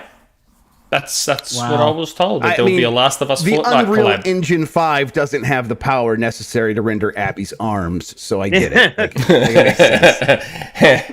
Makes total sense. Yes, it makes sense. You definitely should get a golf club as your axe, though. Yeah, you have to get a golf club as a pickaxe, surely. Incredible. Surely. For Joel. And just have Abby Joel go would around have to and get kill the golf club. everybody's favorite characters with it, right? Kill Batman and just see Spoilers. Batman is Hello. dead. Batman is dead. So, yes, I did tease it on Twitter to get out ahead of it, but yes, Last of Us Fortnite collab apparently. And I did run this one by our friend iFireMonkey. He's like, yeah, man, I think this is real. This is legit. It's a good marketing opportunity in advertising the game for other products. So that's standard advertising now, isn't it? Like if you've got something coming, you do a Fortnite collab. Fortnite. Boom. Chuck it in Fortnite. I got the Thor pack. The Thor Love and Thunder that was like Thor Odinson and Mighty Thor, Natalie Portman. I got those. Came out for the movie. They were cool. I waste way too much money on Fortnite. Yeah, you need help in some fashion. I'm not even joking. I spend a legitimate ton of money on Fortnite. Like it would be in the hundreds now. It would have to be in the hundreds. Be getting close to 1,000. It's been out for 5 years now, so yeah, that's right. You spread it over that entire time. That's fair. Yeah, I'm glad I did my Fortniting in like season 2 or whatever, and I like played for a bit, got a few wins. I'm like, all right, I did it. I'm good. Now that the did you play the MCU season? I need to go back to it. I need to go back for the no build mode. No, I was out before any of those major things were happening. Like, it was pretty early. But the MCU season? Yeah, it was fun. The MCU season was incredible. That was Did I turn into Thanos in that game? I remember turning into Thanos once. But that was a thing. Yeah, there was a Thanos event. Yes. But the MCU season, like, they plonked this mini island on top of the island, and it was Tony Stark's island. And he had his building there where he was Iron Man. And then they had this underground cave that was Doctor Doom's lair. And, man, it was so good the way they did it. And everything in the Battle Pass was amazing. They had She-Hulk in there, Thor, Iron Man, Doctor Doom. It was just... Fortnite peaked with that MCU season. It was so amazing. Stop laughing, Jesse. It was so good. Loved it so much. But you still have a problem. Fortnite. Last of Us Fortnite. Yeah. Sukia brewed in the chat, and we wonder how Epic is making so much money. Yeah. Well, it's all me. Can't help himself. I am the ultimate whale. Have you got Tim Sweeney on speed dial? Like, mate. Flying. They need to send me how YouTubers get the plaque thing when they hit certain subscribers yes. and stuff. I should get something. I should get something from Epic for all the money that I pump into Fortnite and Rocket League. Come on. I am your number one customer, Epic. Acknowledge I wonder who me, actually is the please. number one customer, because I bet that looks sad. I bet that is it is definitely some Me. lonely billionaire spending $10,000 a I'm not- month or something.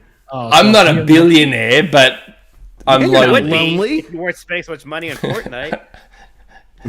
Yeah. Oh, man. And that's just Fortnite. I spend a lot on Rocket League too. Don't forget, I have like 3,000 hours in Rocket League.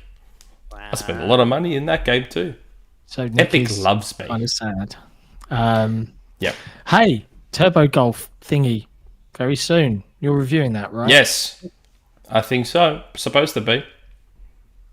Yep. Turbo Golf Racing. Looking forward to it. Rocket League Golf. I had a good time with that game when it was the demo on Steam. It's like not as refined as Rocket League, but it's still a really good time. Oh, good. Looking forward to it. Okay. That's the Rumour Mill. Enjoy. Last of Us. More of it. Yes. Coming to you Yep. and advertising the game. Yes. Now, it is this point in the show where we like to pause for a moment and say thank you to all of our lovely, lovely patrons, because without their care and love and assistance, XboxEra wouldn't be as freaking awesome as it is. We wouldn't have launched. And Jeff, I'm not sure if you've seen this. I want someone to do someone really big to do a cool video on it. Go check it out, Jeff. Maybe you haven't seen it. You've been busy, but we made I don't know if I have. a really cool Game Pass companion tool called Day One. So if you go to day1.xboxera.com, it's all API based, but you can use your forum login and you can check off the games you played, you can mark them complete, you can rate them, you can search for stuff, and there's lots of other companion apps out there, but we are building what we feel is like the best one. And the reason this exists is because of our patrons. Like that's how we were able to do this stuff. This is very cool. It is super cool. It's super fast, and we've even been able to do really cool things like embed our reviews, videos, all of that stuff within the tool. So if you find a game that we've reviewed, you can go watch a review, you can read an excerpt, all in one place. It looks pretty swish, if I don't say so myself. So yeah, we're waiting for some of the big sites to pick up on this and totally write about it. But it's pretty badass. Yeah. Really, really cool note. Like I know some folks. Giant Bomb's a big site. Giant Bomb is a big site. Nah, I don't know, buddy. No one there knows how to write words. They don't know how to read. But yeah, so big thank you to all our patrons. Without your assistance, we wouldn't be able to do what we do.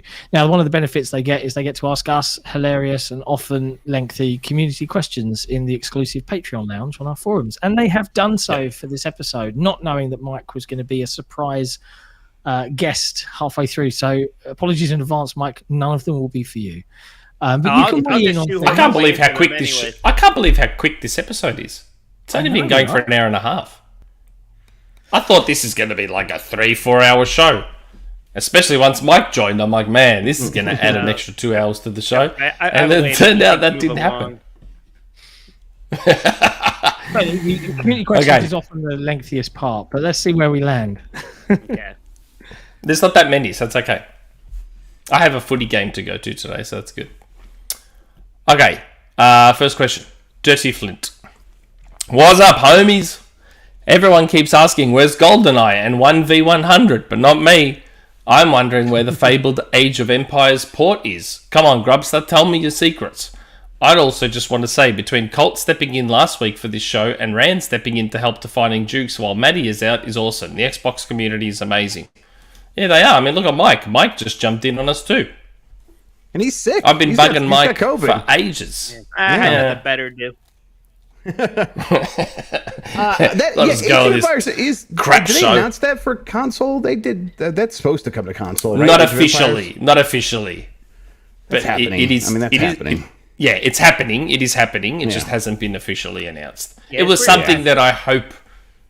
Yeah, I was hoping it wouldn't kind of leak because we're friends with Adam Eisgreen from World's Edge, and we were like, I hope that doesn't get out. But you would figure at this point people would sort of get the idea these things just happen when they happen. They happen on a specific schedule, and a lot of times that schedule just can elongate at a moment's notice, and then it goes from being like, well, we heard the leak, so it's got to be any minute now. It's like, no, that's never how it works. It's often like it can take weeks to months to sometimes years. Like Kojima thing took a literal year from when I reported it to actually getting confirmed publicly by the official sources. Anywhere on that spectrum, it's possible for these things to just keep taking forever and ever. And there's a million reasons why they'll drag on, why they will drag on. I mean, the GoldenEye thing is, I know he's not asking about GoldenEye, but the GoldenEye thing, it's like, there's a million reasons why those two companies would keep pushing things back for various reasons, and each of them are going to have these different reasons. So we're just stay in the holding pattern. This stuff will get announced eventually. Age of Mythologies should be getting announced as well. So that one got leaked a while ago as well. So yeah, I wouldn't be surprised if Armored Core did too. Yeah, I mean, there's a ton of stuff that's like waiting in the wings. We should be hearing about a lot of it soon. Yeah. Okay. So yes, pick one or both from Morventhus. Morventhus has the next question. And it's funny that we just got an Age of Empires question because now we're getting another Age of Empires question. When do you think Age of Empires 4 will get additional civilisations? And or when would your ideal XO presentation take place? I have no idea about Age of Empires 4 civilization. Should we just skip over that one? Because it's technically an either-or thing. Yeah, I have no idea when they would come. I would probably say that if they announce the console version, they'll probably try and piggyback some PC news onto it and say, like, hey, agreed. Yeah. And also, this is a convenient point. We're releasing the fuller package, blah, blah, blah. Right, you would start with the Civ announcements, and then be like, and by the way, all of these will be included in the console version. Yeah, exactly. Yeah, that would be my guess. But yeah, when and where? When? It just says when would your ideal XO presentation take place? So, I don't know. November. I was about to say November. I'd like it here, close to Australian summer, and have the next one in Melbourne. Have it in Melbourne. Do it in Australia. Will you buy me a plane ticket so I can come to Melbourne? No. I'll come to it. Oh, well, I buy you a plane ticket. Isn't that what Patron money's for? Plane tickets. Isn't that what it's for? It's a business expense. Anecdotally, and slightly not related to XO, but kind of related to going to conventions, trying to find hotels for Gamescom and prices is just nuts. I don't know. Are you either of you going, Mike, Jeff? Are you guys going to Gamescom? No, I'm not going. No. I had to overpay for a hotel to see freaking Journey playing in Canton, Ohio. So the hotel squeeze is real. Yeah, it's crazy. I'm still determining if I can go because can you just crash at Clobber's place? I could. I don't know how close. I don't know if Klob is in Cologne or not. I don't know whereabouts in Germany he is, and whether he would want a scruffy, bearded, rotund hobbit laying on his sofa. Who doesn't? Who doesn't want one of those in their home? They're like a helpful pet. But I'd love to go. Of course. But November for XO, I think, is a thing. That would be my like I said a little while back, that I got told that I think they have plans for XO this year. They'd like XO to happen this year, whether it does or not. I mean, Jeff will say, like you just said a second ago, stuff changes. Darkwing Duck plans change and stuff gets cancelled and all sorts of things. But that's their plan. Their plan is to have an XO this year. So I'd like it in Melbourne. And Pico Trek, I was just on the Sunshine Coast, mate, and it rained the whole week I was there. Bloody Sunshine State, my ass. Mm-hmm. Just rained. It rained the whole bloody time. The first time I went to Florida, I got there and it was just raining constantly. I was like... Yeah, that happened in Home Alone 2, and then they all felt really stupid. That's true, Jeff. It also happened in a movie. Yes, it happened in a movie. That's how I relate to this story. Every day it rains here in Florida. There's just like don't come during the knows. summer. Yeah, so I go out to Florida a lot because I'm a Disney adult, right? One of the dreaded Disney adults. So yes, it rains constantly. It's going to rain at least a little bit every day. It's just a matter of how much. Yeah. Well, speaking of Florida, though, randomly, Jesse, I might be over your way October. Wow. but it's Jacksonville, so I don't know how close you are to that. It's like 5 hours because Florida's Florida's extremely long, so that's a solid 4.5 hours. Hey guys, isn't this a discussion you can probably have off air? Yeah, all right. I'm sorry. Yeah, I reckon you can. Hey, I was just saying, Yeah, come on, guys. What are we doing here? Be professional. I'm professional. Anyway, go on. Next community question, then hit us. Okay, next question. Oh wow, it's our friend Hytham G. This is going to be an interesting read. Jeff, it amazes me how you got that Kojima thing right, especially if you are that Luden statue behind Phil Spencer's shelf. And any update about Ubisoft and Microsoft? And I still stand hopeful of that Switch you pointed out in your last podcast a year ago when you said everything on Phil's shelf means something, especially the Switch. Maybe it's Game Pass or xCloud. I know he wants that, despite that I feel he reflects that Nintendo and Xbox partnership questions, along with Xbox variations on Nintendo Switch Online, or maybe remote play with the Nintendo Switch on Xbox. And I am taking Nick's word, something have to happen between these two gaming giants, since it is long overdue. I know it's not Banjo and NSO, along with GoldenEye. Also, I don't recall the Banjo in Smash. I didn't hear you say that before and such. Nick, are you retracting on that part on GoldenEye or something? Right. It's always such word vomit when that happens. It's so full on. Two things need to happen. One, you need to interpret it on the fly and insert some full stops for everybody. Yeah. Because it almost feels like or I'll go in and edit the question to be something. P.S. I'll take your word on Sony doing some emulation with the PS5 with PS3 backwards compatibility and such, Jeff. And one last thing, Jeff. Is there any rumours about Genshin Impact coming to Xbox ecosystem by any chance? Maybe, since you hear things, quite just wondering, that's all. Yeah, Jeff. Okay, where to start? Genshin Impact, I have no idea. I said that Sony, like what I've heard is Sony is definitely looking into emulation with stuff like PS3 on PS5.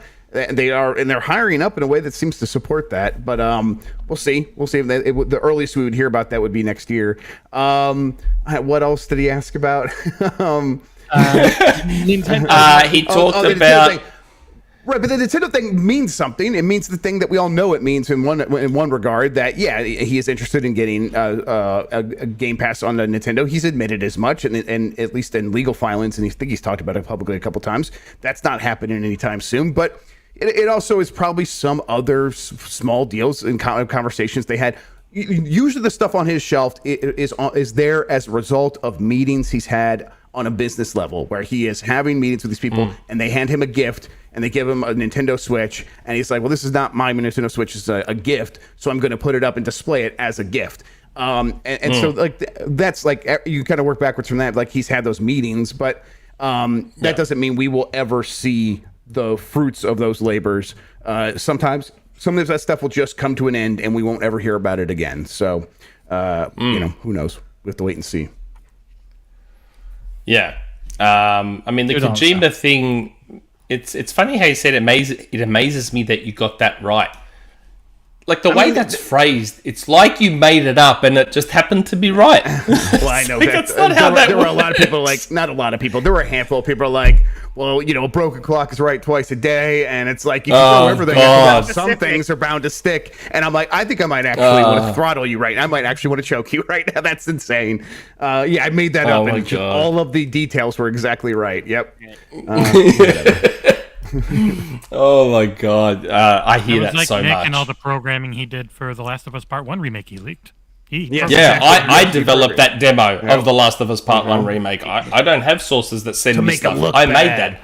Yeah. I look, Naughty Dog's engine is so user friendly that I managed to learn how to code in that engine in like a day or two. Yeah. And I just remade The Last of Us 1 myself. Couple of days for the people. Mate, it's easy as. It was so easy. So easy. Okay. The Ashen Cohen 09. If you could pick one franchise to bring over from PlayStation and one from Nintendo, what would it be? Question for Jeff. You were one of the first, if not the first, to report on Kojima and Xbox. Great to see them working together. Great to see Atlas now happy to port to Xbox. What do you think is the next step for Xbox in Japan? So we'll address that first question. What would we bring over from PlayStation to Xbox, and what would we bring over from Nintendo to Xbox? Mario Party PlayStation. with Mario Party to Xbox, and you would just bring in all of the Xbox characters and then the Activision characters and all the Bethesda characters, and they would just the way you would set it apart is you would make sure that all the Xbox characters looked like they were miserable, like they're just having the worst time in being in Mario Party. Like they're like, we've been banished to hell. Like that would be. I'm in for this.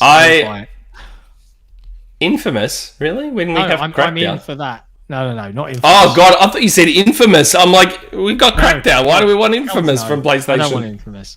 You think Crackdown's better than Infamous? Yes. Yeah, it is. I don't even like Infamous that much, but I don't know. Crackdown focused on the thing that I always like to do in GTA, which is, oh god, this plays horribly, and oh god, the story is kind of tropey and contrived. So I'm just going to see how many stars I can get and blow stuff up. And Crackdown was just like, go blow stuff up. I was like, okay. I got the wagon girl on me now. Dang it. Yeah. I spoke about Crackdown. Crackdown is so good. What would you think? I'd want the OG God of Wars. I don't want third-person over-the-shoulder God of War. I want OG hack-and-slash God of War on Xbox. And from Nintendo, it'd be Zelda or Metroid. That's what I'd want. Zelda or Metroid. Yeah, I'll say Breath of the Wild. I can't decide which. 60 FPS, 4K Breath of the Wild. We'll just that'd be pretty good. Ooh. Yeah, that'd be pretty good. That'd be nice. Well, what was the question? We can finally get that Zelda game that we got, that GameCube demo that looked like that really bad CG reboot. Yeah. Everyone's like, I can't believe we didn't get that game that looked worse. Yeah, I think the other part of that question was, what's next for Xbox in terms of like Japan overtures after getting Persona, Hideo Kojima. Don't know. This is part of like a long-term play. Like they don't expect to take over in terms of Japanese sales, but they do hope to use Japanese talent to appeal to global audiences and to make Game Pass look more appealing.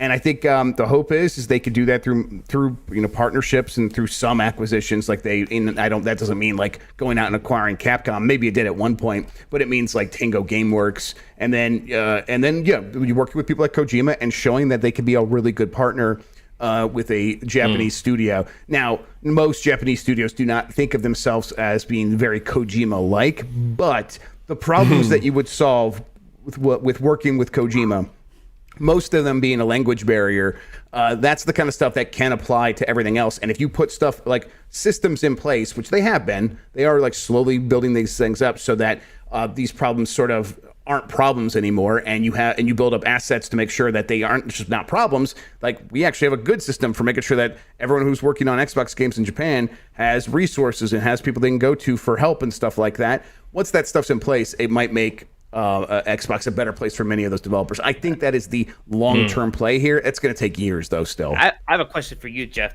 Does Microsoft see it as like a problem that Sony has kind of locked down Final Fantasy in the way that it has? Is that something that bothers Microsoft? Something that they think probably about? Probably a little bit. But it's not a massive deal, but it's probably something they. I mean, I think that they would probably be a lot more worried had they not been able to make the Bethesda acquisition. We get a huge Western RPGs as sort of being like, well, this is our defining thing, and so they're going to go make JRPGs their defining thing, and those definitely appeal to different audiences. But if you look at the numbers, Western RPGs seem to be even more popular than JRPGs. So I think they like from a number standpoint, they're probably okay. But I think they know that Final Fantasy can be massive. Like when Final Fantasy 16 comes out, I expect it to be like double the sales of Final Fantasy 7 Remastered. I expect it to be like really, really, really popular, and I'm sure they would love to have that on Xbox. They're going to be a little annoyed by that, but if they want to make those deals happen, like they can still go back to Square Enix and make those deals happen, so they get stuff on Game Pass and more Dragon Quest games on Game Pass and stuff like that. So hopefully they just keep making those deals. Friends, I came in late, and now I'm going to be leaving you early. I've got to get to this Ring of Honor pay-per-view thing. But thank you for letting me jump in for a little bit. No, it was good. Good to have you, Mike. It's good to have you. Beautiful things can never Thanks, last. Mike. Goodbye, Mike. I told my community that I'm watching it with them. This is the work thing. It's part of the LLC, right, Jeff? Yes, definitely, yes. We'll make sure I can write it off on the taxes, all right? Make sure you let me know any money you spent. We're writing that off. Actually, yes, I did spend money. All right. Yeah, there we go. You guys have a good rest of the show. Good, Thank you. Yeah. Bye, Mikey. Ciao, Mike. Love you, Dick. The moment he drops, I gotta press a button. Love you. Damn it, we're on the wrong Now we're place going to be going whoop, whoop, whoop. Yeah, Yep. we're Let's going do to it, be yeah. swapping around. What does this remind me of? It like reminds me of like I can't remember. I literally just have browser sources in OBS, and I chop each person out from the browser source, Yeah. so I just gotta move it. Yeah, but just there was the a thing shuffling, also. something very familiar. Yeah, with Phil Spencer, he was talking with Brazilian press earlier this year, and I saw it talked about where he was. He said they're upset, or he seemed upset when talking about Final Fantasy and Square Enix, and the fact that he says they just. I'm going to paraphrase it, but they just take deals with Sony, and there's nothing we can really do about it, and we have to work to get them to want us to be a, A tier partner. But he said Wow. they said he Yeah, seemed yeah. kind of pissed while talking about it. I don't know. I reckon once Activision's done, I have a sneaking suspicion they're going to turn their attention to trying to at least buy one Japanese publisher. Yeah, I reckon they'll turn their attention to at least having a crack at it. They may not do it, but I reckon they'll have a crack at like either Sega or Capcom or Square or one of them. You'd be very Those happy. like with hentai Sega, wouldn't ones you? from Steam. Oh, Sega and Capcom, I'd be ecstatic if it was one of those two. Square, I couldn't care less about, but Sega or Capcom, holy hell, that would be amazing. I'd love it. Yeah, it would be very cool. Just rebrand the Xbox to the Sega Mega Drive X. Well, that's right. In Japan, you just rename Xbox to Sega Dreamcast or whatever in Japan, and like instant win there. Saturn sell And better than the Dreamcast in Japan or whatever. Like the Saturn did, think but it may surprisingly have. good in Japan. So just call it the Sega I think it Saturn actually 2. may have. Yeah. Yeah, mate, that'd be so good. And because of Game Pass, like it would force them to bring so many IPs out of retirement. It's like, mate, we need content for Game Pass. Let's go. Power Stone, Maximo, Cannon Spike, all those classics that everyone loved Very happy, and man. bought in huge numbers. Okay, next question. Cade Forever. There's not many left. Cade Forever. Reunited with the outstanding example of peak male specimens the world has to offer. True Giga Chads, or maybe Grubber Chads. My God. My question is a quick one. If Epic claims of Unreal Engine 5 being much more work efficient for its developers come to fruition, do we think it's realistic that development times for games on this engine could be reduced from the normalized 5 to 6 year dev cycle to instead 3 to 4 years? Absolutely not. No. People need to. Okay. That is not how anything has ever worked in the history of mankind. When things become more efficient, we do not suddenly spend less time on these overall projects. We use that time on other things. We expand. We increase our ambitions. The scope. And everything scope increases and increases and it increases, and it's just going to keep getting bigger and bigger. So, okay, so Unreal Engine 5 has a thing where you can press a button, it'll make a city for you. So now you don't need artists making the city. Guess what those artists are going to be doing? They're not going to fire all those artists. They'll be like, okay, now decorate the interiors of those buildings. We don't have a button for that. So you were going to spend all that time making the city. Well, now you're going to make the inside of every building in the city. The scope will increase. Games are only going to get bigger and take longer, no matter what technology we come out with, period. Yep. He's right. He's Well, right. there you go, Cade. Didn't very even get to definitive finish answer. your question. Jeff was No! like, bang. Yeah, sorry. Jeff was like, bang. Yeah. I He would just say though, slapped it down. for games that are smaller in scope and have that scope predefined, so smaller teams, it would be fair to say, and feel free to disagree, that if they stay in that lane, we can expect prettier games from those Yes. teams because of the more efficient tools. Indie games will be like probably be the same amount of time. Some will do what a lot of indie games do, and they'll take 10 years to come out or whatever. But that's always been the case. But yeah, those games will look bigger and bigger and better and better. Absolutely. Yeah. Cool. The other part of the question is, once these Unreal Engine 5 games start to come out, I would love if you guys could get a programmer on the show and interview his experience using the new engine. We could do that. Yep. We could try to do that. Hey, I've got a cousin that is working in Unreal Engine 5 right now on a very large AAA game. Yeah, well, I have an uncle. You're not allowed to say where they I knew work, that though, was are you? coming. I actually do have a cousin. I have two cousins that work in the games industry, which is really weird because I didn't know it. And then I was like, "Whoa, you guys released that?" And I was like, "Yeah." I was like, "Wow." But you're not allowed to say where they work, are you? I there's no law against it. I'm not going to, because then I would be asked questions about it. But Yeah. one works over here, and one did work for a Sony studio, and is now back over here. So. Oh, I know the studio. I'm just saying. I know wasn't you sure know, if you were going to say it or not. No, I'm not going to say. It's not worth the hassle. Okay. Good Nintendo, old he's my Collingwood. Good old Collingwood. Hey, good old Collingwood. If you're in the chat, why don't we catch up at the footy today? Are you an AFL member? Let's meet up. Happy Grubsmas in July. John, Nick, Jesse, and Jeff. If you listen or watch enough Xbox podcasts, you'll become familiar with the names of the various journalist guests. Jess Corden, Miles Dampier, and of course you, Jeff. One reputable journalist that I've never seen on a podcast, though, is Tom Warren from The Verge. Jeff, have you met Tom Warren? If you have, what's he like? Now, good old Collingwood, you clearly have not been watching the show very long, because we had Tom Warren on our show. I thought Tom has been on here. I thought He has. Tom has been on, yes. He also owes me one lengthy piece of book content, and he is a week past his deadline. I'm not his editor, but he owes me, and we need to pester him. What about MVG? Did he get his to you yet? MVG's, I think he's done. Yeah. Did you get he mine? got it done. I think so. Yeah. Yeah. So yeah, we got yours, Jeff. Okay. We are like 99% content complete. So I'm just like, oh, good. Come on, Tom, because then I want to write a nice big update out for everybody, and then we're in putting it together mode, and then we'll. What episode did we have Tom on? We it had was very Tom on early quite one, a while and ago. he didn't realise that we were a video show. So did we have him on? We had the audio of Tom Warren, and I think a picture of his. Yeah. He said he didn't have a camera. He said he didn't have a camera because Tom Warren, that gets sent like probably 1 million webcams a month, didn't have a camera. And we were talking, he was doing something with his Series X. It was just before the Series X came out, and he had the take-home one. Yeah. He had a take-home one, didn't he? And he was like tinkering with it. And I'm like, Tom, don't break that Series X. Don't break it, Tom. He's like trying to like get into it to see if it could do certain things. I'm like, dude, don't break that Series X. Yeah. But yes, we have had Tom on, and we'll try and get him on again. Yeah, it'd be nice to have Tom on again. Catch up with him a bit. Yeah. Okay, Hugh. Second last question. Hugh.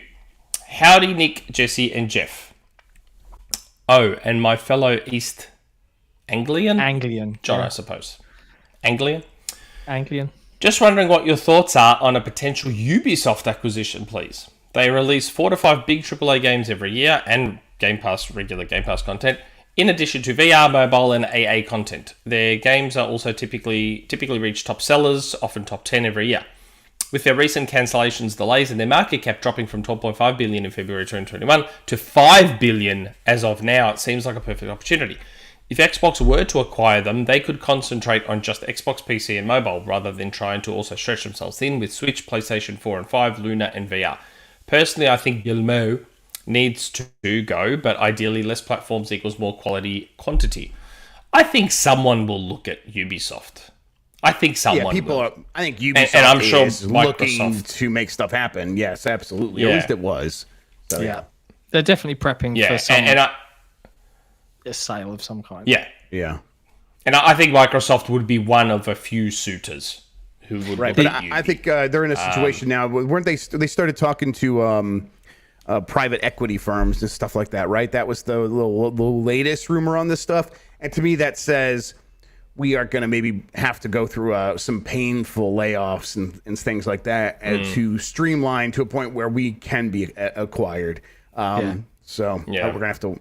They've got like the most staff of any major publisher. They have especially when staff. They've got a market cap ratio to staff. Like they have way more like per billion of market cap than any other studio and any other publisher. Yeah. Yeah. So it's a lot to take on. That's a good point. You know, you'll probably get some private equity firms will come in and they'll put some mandates in and they'll streamline the crap out of it. And that's why you're going to see cancellations, and they'll maybe stick to their core franchises for a few years, get it nice and down. They've got all that IP that they still own. And then I've said this before, but you know who I reckon makes the most sense for Ubisoft? Amazon. Amazon makes the most sense. Amazon have jackal studios and they need studios. They need the manpower. Ubisoft has all that tech that Amazon can tap into. They've got all that IP that they can tap into. To me, Amazon feels like the right fit. I'm not saying Amazon's going to buy them, but I'm saying I think in terms of the right fit, Amazon would. I'd be very surprised if Amazon's not having a good, long, hard look at Ubisoft. I'd be very surprised. But I mentioned a while back that I thought that scalar tech would be of interest to both Microsoft and Amazon as well. Yeah, they've got a lot of tech, Ubisoft, that a lot of these big companies would be interested in. There's a super chat actually that kind of tentatively links to Ubisoft. Edward King. Hey guys, last October, the leaker Millie A on Twitter said Xbox secured exclusive rights for a big third-party game. Any ideas? Splinter Cell, Project 007? Don't know. Yeah, no. Yeah, I'd have to ask around. I don't remember. Yeah, I don't know. Yeah, we would. I know, but I'm not going to. Right. I think I'd be surprised if Microsoft's not at least trying with Splinter Cell. Like, surely, if there's a third-party game they're going to try and lock down, surely Splinter Cell is that one. It would make the most sense. Wouldn't the one game to lock down have been Knights of the Old Republic remake, though? No. I lots of people go on about this because, yes, I know it was very popular on the original Xbox, but correct me if I'm wrong. Up at the point until it was announced, there was no footage seen of it. It's out on everything, right? I played it a bunch of times. Yeah. The studio that's remaking it, some of their previous projects have been less than great. Sure. Right. I was about to say, they don't have the greatest rep. The pitch came out. Microsoft were like, "We'll live." Yeah, I think that's what happened too, for sure. I think so too. But it's like, I don't know. You suck it up and you like find a way to make it good. But you're right. I really say that'd be like, I don't know if Microsoft really makes these kinds of deals much anymore. It almost feels like they feel like they're above it all. Like, because I get what you mean. Like, I think it's just a gift. They should have done it. Yeah, they should have done it because the fans would react positively to it, even if the remake came out and it was like bare bones, not great. They would be at least Microsoft tried. But then I feel like still to this day, and yes, we're an Xbox coverage place, but like Microsoft just can't help but be held to a slightly different standard. For sure. You know, if it came out and it was a Microsoft secured exclusive and it was pants, this is a terrible remake, they've done a disservice to the franchise, Microsoft would cop the flack. If it comes out and it's pants and Sony have secured it as an exclusive franchise, it'll be the developers that will cop the flack. You know, there's a key difference. So I can't blame them. Because didn't you hear? Sony made Stray. Apparently, Sony made Stray. It wasn't B12 and published by Annapurna. It's Sony made Stray, man. Annapurna as a publisher, 9 times out of 10, everything that they release, I probably want to play, and I do want to play Stray. And I will probably pick whoever works at Annapurna that picks these projects needs to get into like sport recruiting. Yeah, because man, like seriously, they just know how to pick. Got a good eye. Those games, man. Like they would be an amazing sporting recruiter. Like seriously, unbelievable stuff. Like even if the games don't end up going on to sell, 1,000,001 copies or whatever, like solid, great games. Yeah, they're just good games. Artful Escape and Stray, and as controversial as it was, 12 minutes, and like I loved the 12 minutes controversy. Like I thought as a game, and I interviewed the developer and the guy who wrote it, and there was the painful point in the interview. I was like, okay, so incest. Can we, what was the focus there? But you got to remember, this is like a kind of out there indie play done in a video game, and I kind of I wouldn't say it was brave, but like it was unique, and I still loved it for all the different things it allowed you to try out and experiment with and poke at the systems. And I love that video games allow for that more and more. And people whining at the moment, it's very quiet, there's nothing to play. Man, I've played some absolutely great games, and there'll be more to come. Like I'm very busy with games at the moment. Definitely. Okay. Everyone should play Rogue Legacy 2. Everyone. Sleeper hit, according to Jesse. Shredder's Revenge. Yes. So Ubisoft, I reckon Ubisoft may get acquired by someone in the next year or so. I reckon. Or merge. They might do a merger. Last question. Yeah, merger. Last question. Proven. Hey Jeff, I was wondering if there have been updates on a potential Fallout game by Obsidian. Last time you reported that there were internal discussions about the game, but nothing else. Right. That's still the case. There's nothing else to say so far. It was just when those conversations happened and then you go like on the timeline to today, not much has changed in terms of the reality on the ground of what Obsidian is working on. They are still very busy. And maybe they'll get around once they start shipping some other games. Maybe this will be the project they go to next. Like that was the conversation. That is in the cards. But that's as far as it's ever gone. It has not gone further. And it's going to kind of remain in this limbo state, I think, until they know for sure what they're going to work on next. So if no one listened to that kind of wordy answer, Jeff Grubb says 2025 Fallout New Vegas 2 exclusive. WCF Tech reports. You do this. This happened to me on Iron Lord's podcast with I can't remember what the fucking game was. I was saying something and I'm like giving my legit answer. And then Incognito was like, so you're saying it's happening. And he was obviously joking. And then for the next week, for like 50 people, like, Jeff, I can't believe you said this is happening. Tell me more. Like, could you guys not tell he was joking? And no, they can't. They couldn't tell he was joking. Okay, I was joking. Sorry, everybody. Damn kids. You know what? That happens Obsidian, bit of a great buy for Microsoft, right? Like, how efficient and incredible has that studio been? Grounded, Outer Worlds 2, Pentiment's about to drop. Just the way these little teams are doing all this great stuff. I mean, I've seen, and for the channel, I've been speaking, I've got a couple of friends that have been playing Grounded a lot. And I've looked on YouTube, and what they have made in Grounded using what the game allows you to make is nothing short of astounding. And when the game comes out for full release, I've got some footage of some of the stuff that they have made within the game. And like I've seen what other people have made on the internet. This is night and day. This is absolutely bonkers. How have they done this?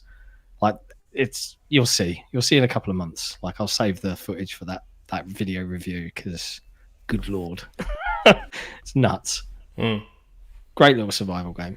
That was the last question, but we have a super chat by Dio Game. Will Microsoft announce projects years out at the Game Awards? Maybe. I mean, Hellblade was 2019 Game Awards, and this year's going to be 3 years later. I wonder if we're going to see something like Contraband gameplay or something more. Here's what Contraband is at TGA's this year. Maybe something from Perfect Dark. Yeah. Well, probably, if they do XO, swings. Yeah. I think did the question mention Hellblade? Because Hellblade's probably going to be there. Like, yeah. You reckon Hellblade again at TGA? No. Like another gameplay demo or a release date? Well, I think I think they'll, because they didn't. It was at the Game Awards, wasn't at E3. I think it shows up again at the Game Awards, so that they could start going into the marketing cycle for actually releasing it next year. Yeah, like I don't think it'll be like, it won't be a retread of what we saw last year. It would be new information, new release date if it's ready for that stuff, that sort of stuff. Yeah. I wonder if they'll do that for XO though, like, because that's the thing. If there's an XO this year, there's a part of me that says you'll save you kind of. That's essentially the same thing, right? It's like, we have stuff to show at this time of year. Whether we showed at the Game Awards or XO might be just a matter of like, how do we feel about this versus that? Yeah. I guess the only difference in my head is that the TGA trailers tend to be less kind of super gameplay, informative and more kind of like cinematic-y, drama flashy. And bouncy. Yeah, flashy is a great word to use. So they've already kind of done the flashy moment for Hellblade. So I wonder if that's kind of an XO, and we'll see something that is that little bit further out for the TGAs. That's a little bit more arty. To tick the the Academy Awards boxes of gaming. I'll have I a suppose. farting frog for Fable. Yeah, Fable would be great to see. Oh, one day. Would be. I mean, like actual gameplay. I played some. I forgot to mention at the beginning. Played a bunch of the Forza Horizon 5 Hot Wheels DLC. Yep, they are wizards. They're literal wizards. It's really good. It's really fun. The game looks freaking incredible. Like it's just jaw-droppingly beautiful. I'm like, please let Fable be great. Like more than anything else, because Fable 1 was great but flawed. Fable 2 was fun but really flawed, and Fable 3 was okay and really, really, really flawed. But there's a potential. There's the nugget of a really solid, interesting world and game. I mean, it could be their Zelda. It's that simple. It could be their Zelda. Could be incredible. Hopefully, it's actually good and not like Zelda. Whoa! Whatever, man. He's right. He's right. It's not good. It's great and the best game ever made. So. Yeah. Wow. It's amazing. There you go. But yeah, Jeremy G with a super chat. Grub hype. Grub hype. Hey, Jeremy, because you said that, I'll do it. I'll tease it. On Monday's Game Morning Mess, I am going to... Game Mess Mornings, excuse me. Can't even say the name of my own show. I think I'll have a couple of big leaks to talk about. Big ones about what is happening with big Marvel games. Let's just tease that. So look out to Game Mess Mornings live at 11 a.m. Eastern on GiantBomb.com. So look out for that. Oh, love it. Giant bomb. Awesome. Giant bomb. Pretty cool. I love the little... Still not used to it. Still not used to saying that. It's crazy, but I love that someone's put a little giant bomb logo in your username on the dashboard there. Yeah, thank you very much for that. I mean, someone. Really cool. Who else would have done it? Some god of production that is great. You know, I don't know if Nick made it or not, but you might have done it. No, I just stole it from the giantbomb.com website. Fair enough. But yeah, there you go. That's the end of the show. That's it. I'm actually surprised it's only 2 hours and 15 minutes. Yeah, long. me too. To be honest, me too. Surprised. I expected it to be way longer, and that's the way it works, isn't it?